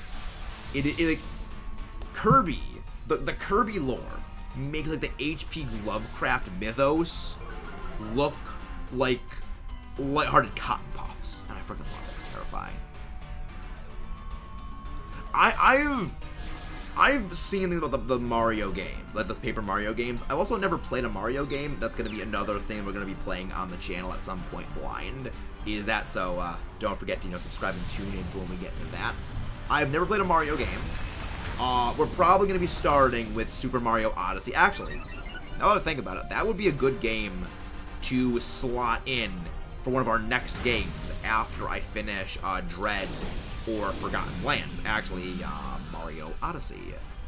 Because for those who don't know, we've had a big Metroid, we call it the Metroidmania series we've doing, which is playing all the side-scroller Metroid games, and in like the lead up to Dread. And it's kind of hilarious that nearly a year later, we're finally getting around to playing Dread, despite the fact... Yeah, unfortunate about that. I already know the entire storyline of Super Paper Mario, because the person that introduced me to Super Paper Mario was Chugga Conroy's Let's Play on it. I know the whole thing about what happens in it, but that is an amazing game. Like, that is a game I want to play just for, like, the story and scope of it, in a lot of the same way that, like, I love Xenoblade Chronicles, where, like, the scope of the story, the motivations of the characters are the most interesting part of it. And I really want to play that game just for that. I don't have a Wii, unfortunately, but I will get around to it at some point. But yeah, I love, like, the idea of Super Paper Mario, because I remember Chugga explicitly compared one of the characters to Cyrus from Pokemon in, like, his motivations for things, which, yeah, they're not wrong. Their mentalities are not incorrect. They are actually completely right about everything they're saying. However, they are also looking at, like, a very narrow point, and that's what the thing that I like is, I love stories where I hesitate to say villain, because I don't really consider a character like that as a villain, where the antagonist, because that's, antagonist is someone who intrinsically opposes the protagonist, where the antagonist has a point, where the antagonist has a completely valid point in their motivations. They have a completely valid explanation for why they do this that makes complete sense, and you can understand it. It makes the game more interesting when you can understand this is why they're doing this. I can understand it. I don't agree with it, but I can understand it. And it makes things just so much more interesting to actually play. Like, that's why I love Xenoblade Chronicles. Even though I haven't actually replayed the game in a while, the motivations of the initial antagonist, which for those who don't know, I recommend you play it blind. Like, if you can, for as blind as you can be on a game that's over a decade old, holy crap, that game is amazing. It is fantastic, and I recommend it. Hey, Film, how you doing? There we go. That is 78 Dynamax Adventures down on this stupid bird.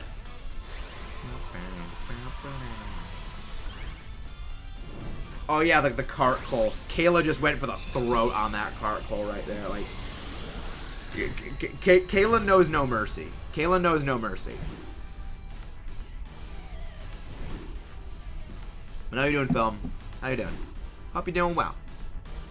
Thank you. I mean, the thing is, Film, I think luck is dead for me.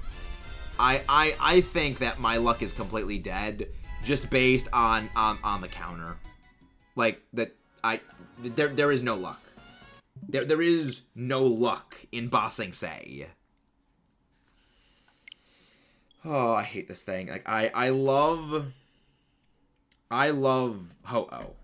We started Ho-Oh was the first Pokemon to ever appear on this channel, because the first series we ever did was Heart Gold, Soul Silver. And this is how Ho-Oh repays me. With spite. You bird who hates me so. After so long of my loyal service to you, Ho-Oh, this is how you repay me. I will have my vengeance on you. I will have my vengeance upon this turkey. Doing good. I feel the same with my Mewtwo. Not as high encounter-wise, but getting up there. Just gotta keep... Yeah, I mean, we've been doing this for almost a year. You know, it's like... See, that's one of the things about this is I am constantly split between the wanting to have this done as soon as possible. Also, would you mind hopping in for some games, Film Master? We'd love to have you help. I'm constantly torn between I want this hunt to be done now because it's gone on for so long, while also being torn about a very small part of me that's about the same size as the wanting it to be done is saying go higher because I want it to roll over into being an actual year-long shiny hunt. You know, it's that dichotomy of, like, I want both of them at the same time. Like, I don't know which one I want more.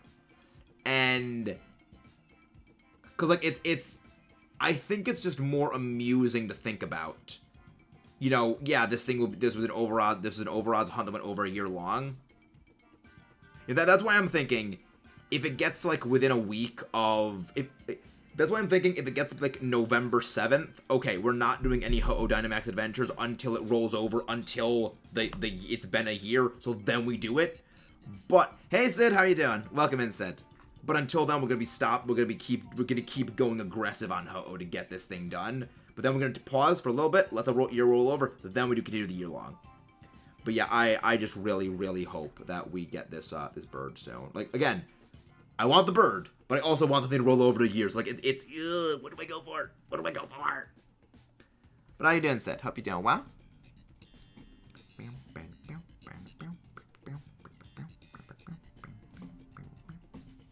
Yeah, meanwhile, I'm actually just listening to Splatoon. Meanwhile, I'm just listening to Splatoon right now. It's like, it was Ink Me Up. That's the name of the song. Like, it's such an addictive song. It's like a 2.5 minute little loop of a song, but I freaking love it, and it's so good. Also, for those who are joining in for the Dynamax Adventure, there's that's you, Film. There's a very specific path selection of the Pokemon that we go for. The order that we pick the Pokemon in is Dugtrio, Alolan Raichu, Magneton. The reason why is we swap out things in a certain order to have the best, quickest path of things. So you go for the Magneton. What happened, Sid? What happened? Because yeah, the NPC always takes the Tangela, and they always swap out for the Seismitoad at the end. So we go with 3 Rock-type moves against the Ho-Oh, Seismitoad, and we just crush this thing as quick as possible. We're gonna crush this bird. But yeah, I'm just hoping that we can get this thing soon. I very much would love to end some Dynamax Adventures with success. Because yeah, like that's the thing about hunting this thing that just takes a long time, is the actual Dynamax Adventures itself. Because these are about 15 minutes apiece. They're about 15 minutes each, and you know, yeah, just well, not even about 15 minutes apiece. They are, you know, 15, 16, 18 minutes apiece, and you know, trimming that down as much as possible is ideal. Hey, welcome back, Benny. Welcome back. But yeah, film, take the, okay, Sid, please don't, like, joke about stuff like that in the chat, please. But glad you're doing well, Sid. Glad you're doing well. Because it can give off a bit of the wrong impression. Hey, Bean. Yeah, we're cracking the Bean. Bean is fun. Bean is good.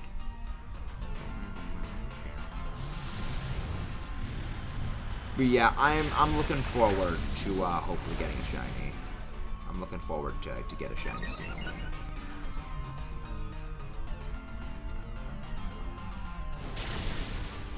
Yeah, I think I know who we're probably going to be raiding after this. I think I know who we're going to be raiding. Again, one-turning this thing. One-turning this thing is fantastic. Love it. Let's take this thing down. I've been good. I thought it would be fun to do this. Yeah, DAs are I love Dynamax Adventures. I freaking love Dynamax Adventures. It's like, it is my favorite.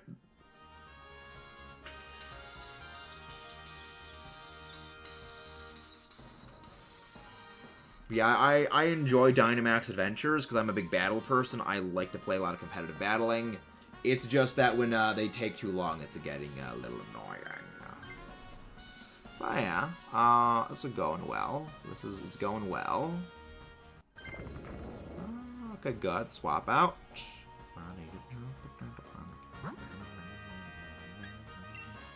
All right. Yeah, we go for the Rhydon. Johnny, swap out for the Rhydon after we do this. Just go for Flash Cannon. No need to use Magnet Rise. You know, just go for Magnet Rise, and don't go for Magnet Rise. I mean, go for Flash Cannon. It goes through quite quickly, and we crush this thing quite quickly. Because I would like to destroy this this rock face thing as quick as possible, so that way we can move on, get our golden turkey, and crush all of our enemies. Because that's the plan. Crush our enemies with the power of rocks. That's the plan. I mean, we do have the rules about like the serious topic sort of thing. Like, there is a line between joking though. So I think there is a bit of a point, but also yeah, it's a bit too harsh. But yeah, there is, again, it's a bit of everyone. It's a bit of up to personal interpretation of things.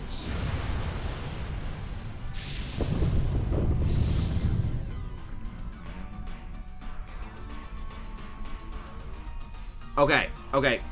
Sid, chill out with the caps. Like, seriously. Chill out with the caps. Like, seriously. Like, I mean, I could have sworn like no caps was a thing in the rules this stream.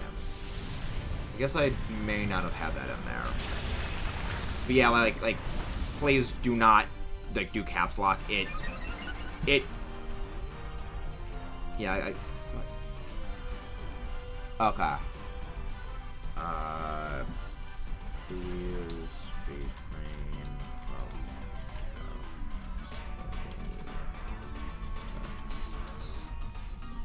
there you go.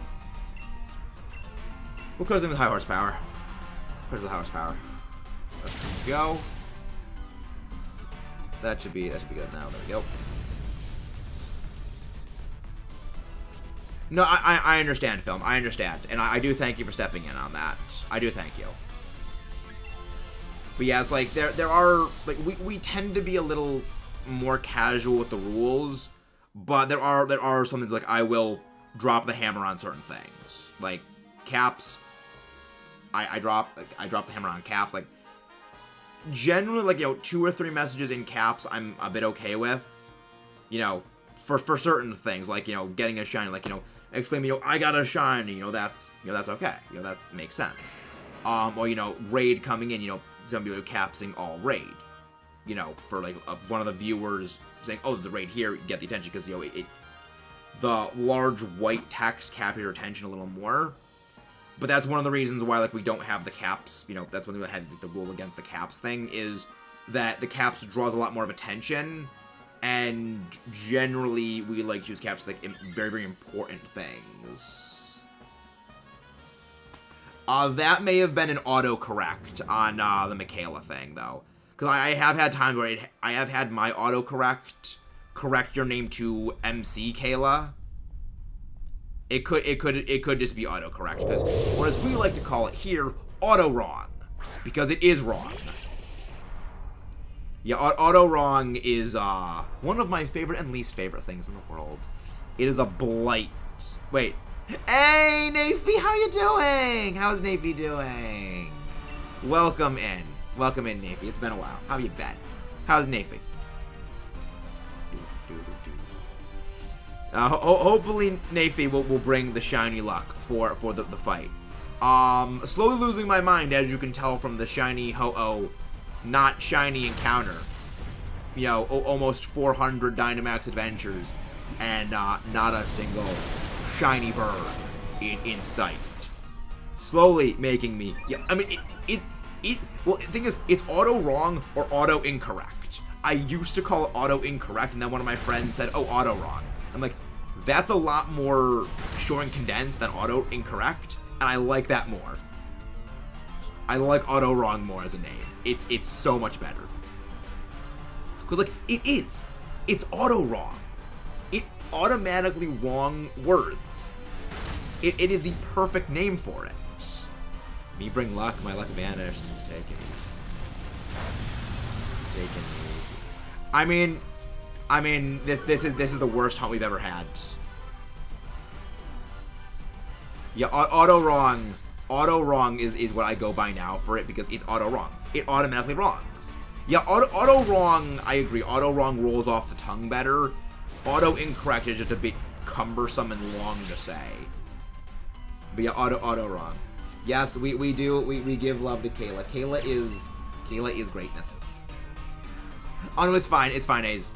I have done the same thing many times, because I have on my number pad, occasionally my arm just like taps on the number pad enter key at times, and it sends messages when I'm just typing a bit too furiously. Anytime I see anyone doing ODA that's over 100 encounters, I start to feel bad for them. Yeah. Like the thing for me is, over 100 encounters for DAs, I don't think is too bad. It's when it gets to 150 plus is when it starts really getting grating. Because if you do, say, around 10 DAs per stream, that's, 15-part series, that's a bit long. But, for this is 45 installments of hunting this bird, and it is still not sparkling. So I have to regret hunting Hoo and BDSP and not Shield and Sword. Yeah. I mean, we've all got those regrets. We've all got them regrets. Regret. I need to get, like, a soundbite of, like, from Halo 2, where it's Cortana saying, regret, and just, like, have, like, a key, not a keypad, what's that called? What's, soundboard, that's what it's called. Soundboard. And, just, like, have a soundboard, like, I press that, regret. For those who don't know, in Halo 2, one of the cutscenes has Cortana saying regret, 3 times over, because that's one of the names of the prophets in the Covenant. And it's like the character trying to feel like, what does regret mean? What does this regret mean? And, then Johnson says, dear humanity, we regret coming to Earth. We regret being aliens. And we most certainly regret that the Corps just blew up our raggedy fleet. It's like, Aw, Johnson, you're great. I still say the biggest crime Halo ever committed was not going back and making Avery play as Avery Johnson. That is the biggest crime I think Halo ever did, is that they did not ever make more stuff with Avery Johnson, because he's just so entertaining. Like, I love how there's like a 30-minute long video someone made of just all, like, it's not every single one of his quotes, but it's most of them, and they're all absolute gems. Though the one about the tank, though, is great. We didn't have any fancy schmancy tanks. We had two sticks and a rock, and we had to share the rock. Oh, friggin' Halo, you're great. The worst part of that is I had to hunt. Oh boy. Oh, you're still in Shrek Simulator. You're still doing Shrek Simulator, Nafy. Oh. Yeah, that's what I called Safari Week. We just called it just Shrek Simulator. Cause like, what are you doing in the swamp? The Great Marsh is a swamp. It's Shrek Simulator. It is Shrek Simulator. It's a perfect name for it. It's Shrek Simulator. Like I call all the fossil quests that we're doing. For those who don't know, we are shiny hunting the fossil Pokemon. Made the logo myself. Very proud of that. I call that Jurassic Park Simulator. Cause like the term for shiny soft resetting for the starters is Briefcase Simulator. So I call this Shrek Simulator and Jurassic Park Simulator. This, I don't have a name for this because this isn't really just a simulator for anything. Shriek Simulator 2. Shriek Sim 2, yes. Shriek Sim 2, not Shrek Sim 2, yes. Ah, delightful. Delightful. Sludge Bomb. Blech. Throw Sludge. Fun fact, Metagross learns a Sludge Bomb. Yeah, it makes no sense, but Metagross learns a Sludge Bomb.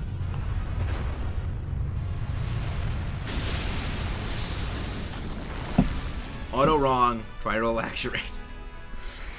Oh, I'm sorry, I can't relax my butt because I'm just a robot. I don't have a butt. Impossibly Large Cave Simulator. Yes. Impossibly Large Cave Simulator. That is true.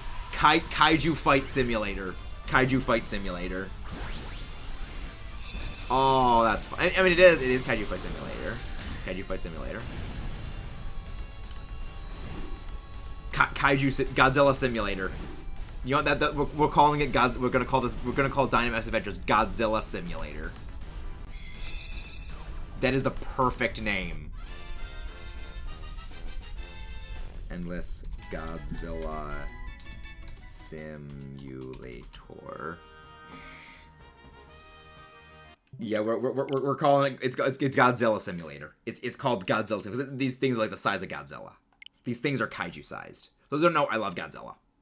You may not be able to see, but that box thing on the wall is a glass print box. Like there's multiple layers of glass with paints with like paintings on them that are of like various Godzilla monsters that my brother got when we went to PAX. And like, I'm just a massive nerd for Godzilla. It is legitimately my like favorite series. Like overall, in terms of series, Godzilla is my favorite when it comes like, you know, fictional series in general, because it was the most impactful on my life. And now for Scarlet Violet, I like to call Diamond Head Simulator or Chromastone Simulator, I think is a better term for it than Diamond Head Simulator, just because Diamond Head is a bit too long of a word. Chromastone Simulator. No, Chromastone Simulator was the Roggenrola shiny hunt. Ben 10, yes! Someone here who understands A's. You would love that. Speaking of that, A's, whenever we do series, I generally name some of my Pokemon after Ben 10 aliens, mostly because I'm just not creative, and also I really love Ben 10. Like, I adore that series. It is such a good series. Shiny Hunting and Yveltal don't exist. Okay, Danny can complain all he wants, but he's just got to remember, he's not at almost 400 encounters. I love Danny. He's great. He's funny. But he is nowhere near close to this number of encounters.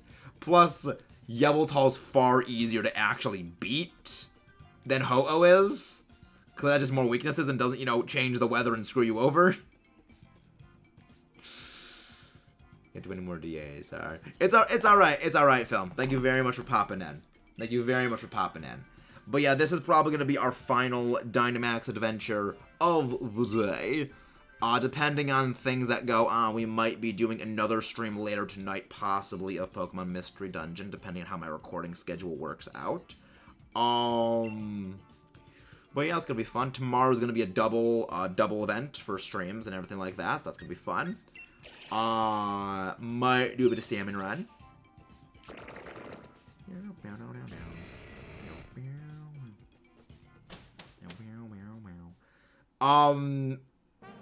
Okay, so keep saying pathing. A's recommend swapping out for the Rhydon. I recommend swapping out for the Rhydon because this actually does work because it actually keeps the same pathing for everything, which is good for us. But bye-bye, film. Thank you very much for coming in. Again, it means great that you came in for that. Again, we need some assistance. Stylizar is literally XLR8. It is exactly XLR8. That says best. Yes. Yes, it is. When a stat says best, it is max IVs. That means it is a 31 IV in that stat. Yeah, IVs are a whole weird mess of stuff and things that is very complicated.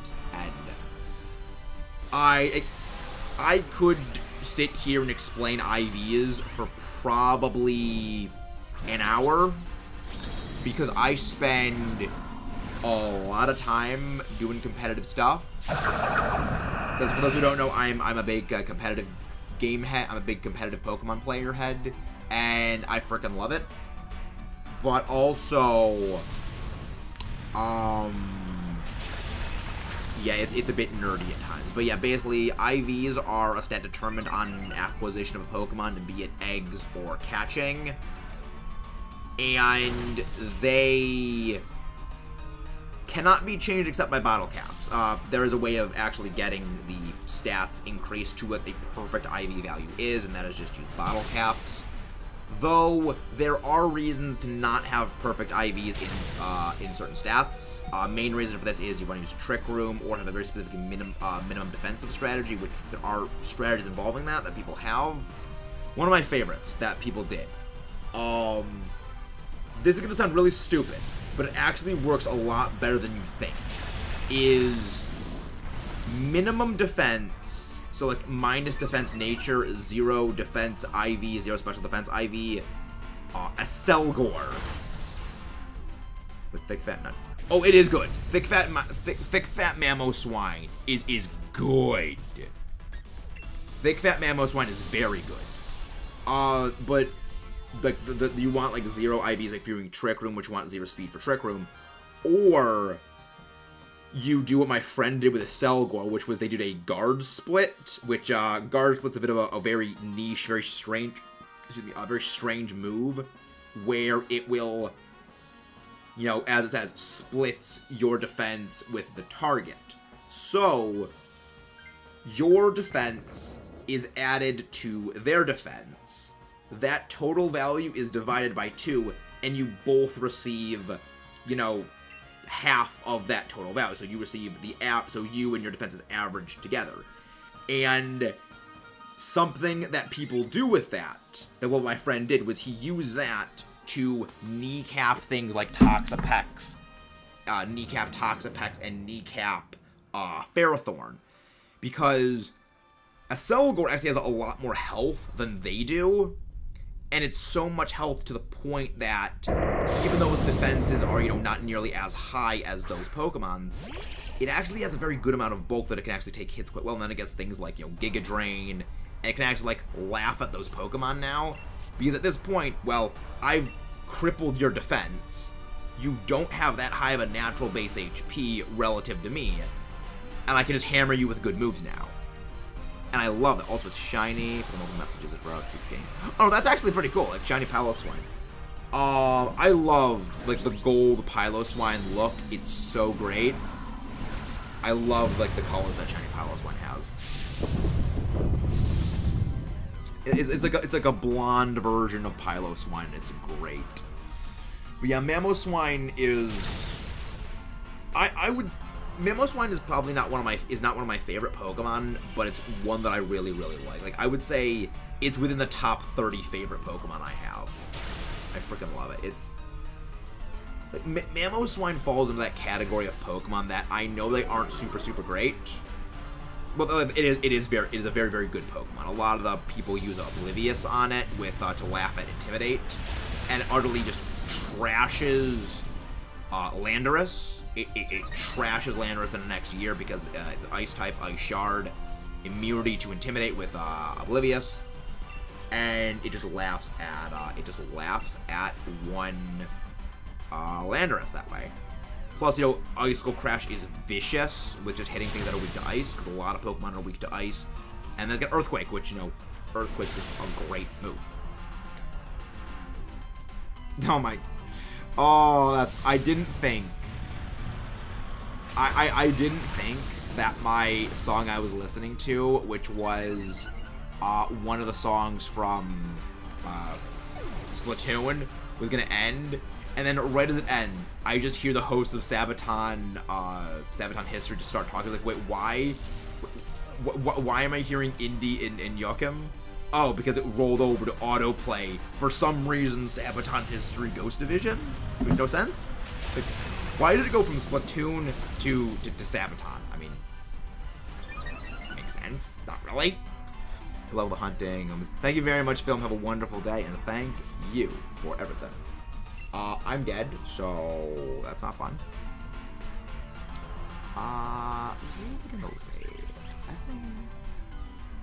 Yeah, I know who we're gonna go raid. I know who we're gonna go. We're gonna go raid a good being, a very, very good being that we know and love. So we're gonna go raid him. Yeah, now, Ben, please swap out for the Rhydon. I keep mixing up Rhyhorn and Rhydon, and I will never get better at mixing them up.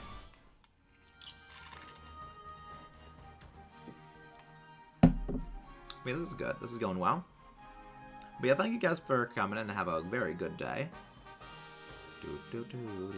Thank you.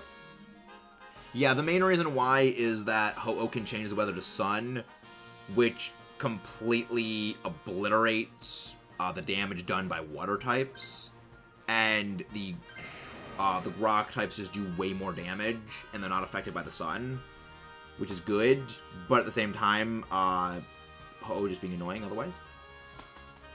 Now we go for the ground type, because even though it's a ground type and we're all, you know, weak to Seismitoad's type combination, it has no water moves or ground moves.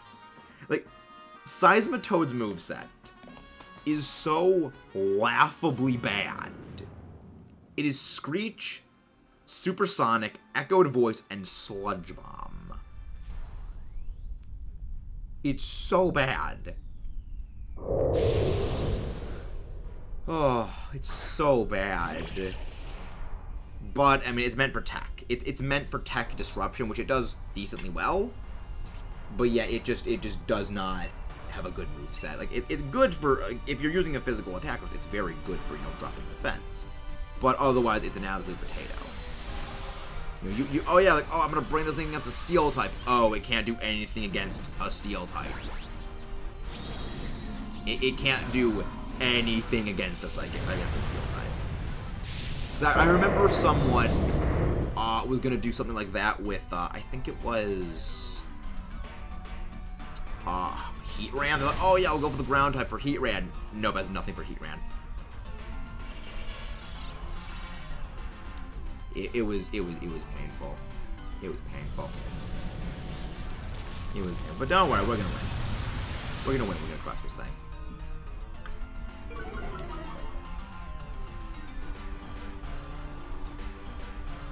Yeah, we're gonna raid a good friend of mine. We're gonna raid a good friend of mine after this thing. Hopefully we can get our Ho-Oh shiny today. Hopefully we can get our Ho-Oh shiny today. I mean, this is gonna be our last DA for the day. Oh my gosh, Seismitoad, just die already. Please just die already, Seismitoad. Just please die. Please die. Just please die. Oh, please, thank you. At least it's targeting that one, which doesn't do a lot of damage. At least it doesn't deal a whole lot of damage to us. Oh, this is just getting painful.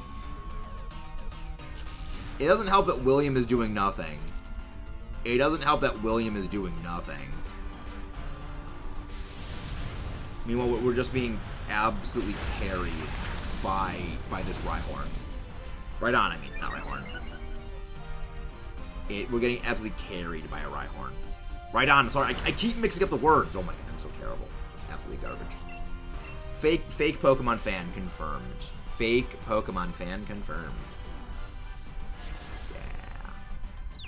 Yeah. Let's go. Let's go. Hit it in the face. Good. We need a critical hit. We need a critical hit, please. Oh, thank you for finally using Flash Cannon. Thank you for finally using Flash Cannon. There we go. Max Quake for the hit. Max Quake for the hit. Good. It doesn't hold on with a sliver. I was honestly worried it was going to hold on with a freaking sliver. But it didn't. And we won. And we're going to get the shiny, please. And we're going to hopefully get the shiny this time. I want my shiny. I just want my shiny golden turkey. All right. Let's get some shinies. I mean, watch Kayla somehow get another shiny. Watch Kayla somehow get another shiny Ho-Oh, even though she's already caught Ho-Oh. It'll glitch and give her a shiny Ho-Oh again. We know that's what's going to happen. We know that's what's going to happen. Good. They're swapping out for the Seismitoad. Go ahead. Go ahead. Now, give us something good. Give us, please, give me Life Orb. Okay, fine. We'll go Focus Sash. It's not great, but okay, we'll take it. It's fine. We're good. Everything's good. Everything's good. Okay. Okay, this is going well. Yeah, the Expert Bell is very good. The Expert Bell is probably the best thing. But yeah, since this is our last one, let's get our Mechanized Max's raid tag. Max's raid. There we go.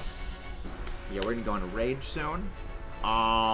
Basically a raid, for those who don't know, is we just, end the stream, but we send some love to another creator who is, doing stuff, and, send some love to them. But yeah, Expert Belt, very good.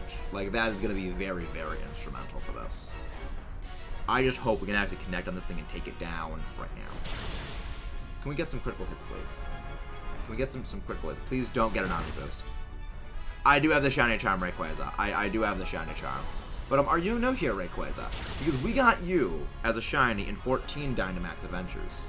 We got you in 14 Dynamax Adventures. Critical hits. Gloriously damaging critical hits. Oh, the Sash! The Sash saved me! I'm not gonna give you a chance to take me down and have my Rock Slide miss. I'm not gonna give you the chance, Ho-Oh. You're going down. You're freaking going down, Ho-Oh. But also, if you guys haven't done so, please do not forget to leave a like on the stream. Subscribe if you know. We're gonna be ending off soon, but that doesn't mean the nonsense and suffering of mine has to stop for you guys, because you guys can always watch more of my continued suffering for things. Yeah, Rayquaza was our fastest Dynamax Adventure shiny. 14 DAs. 14 DAs. I am proud of that. But then, Smash cut immediately to Ho-Oh, which is slowly attempting to actively destroy what little of my sanity actually remains. And, well, again, my sanity does not remain at all. My sanity does not exist at all anymore. But yeah, the luck was every single one of our Dynamax adventures we've done up until this point has been massively under odds. It is only Ho-Oh that has been over odds. And when it went over odds by a big margin. Yeah, Cresselia we got in 26. I'm scared of becoming like this hot. Yeah, the shiny charm is nope. Doesn't exist. It doesn't exist. Yeah, I ate up all my luck. But with that, we're gonna go for a raid. We're gonna go raid our good friend Zed. He's presently playing Radical Red. So let's send some love his way. I'll see you guys next time. Let's rock and roll. Let's go. See you guys next time. But yeah, let's go. Also, the new episode of Link to the Past went up today. Recommend, no, Link to the Past. Let's go. Went up today. Recommend you check that out.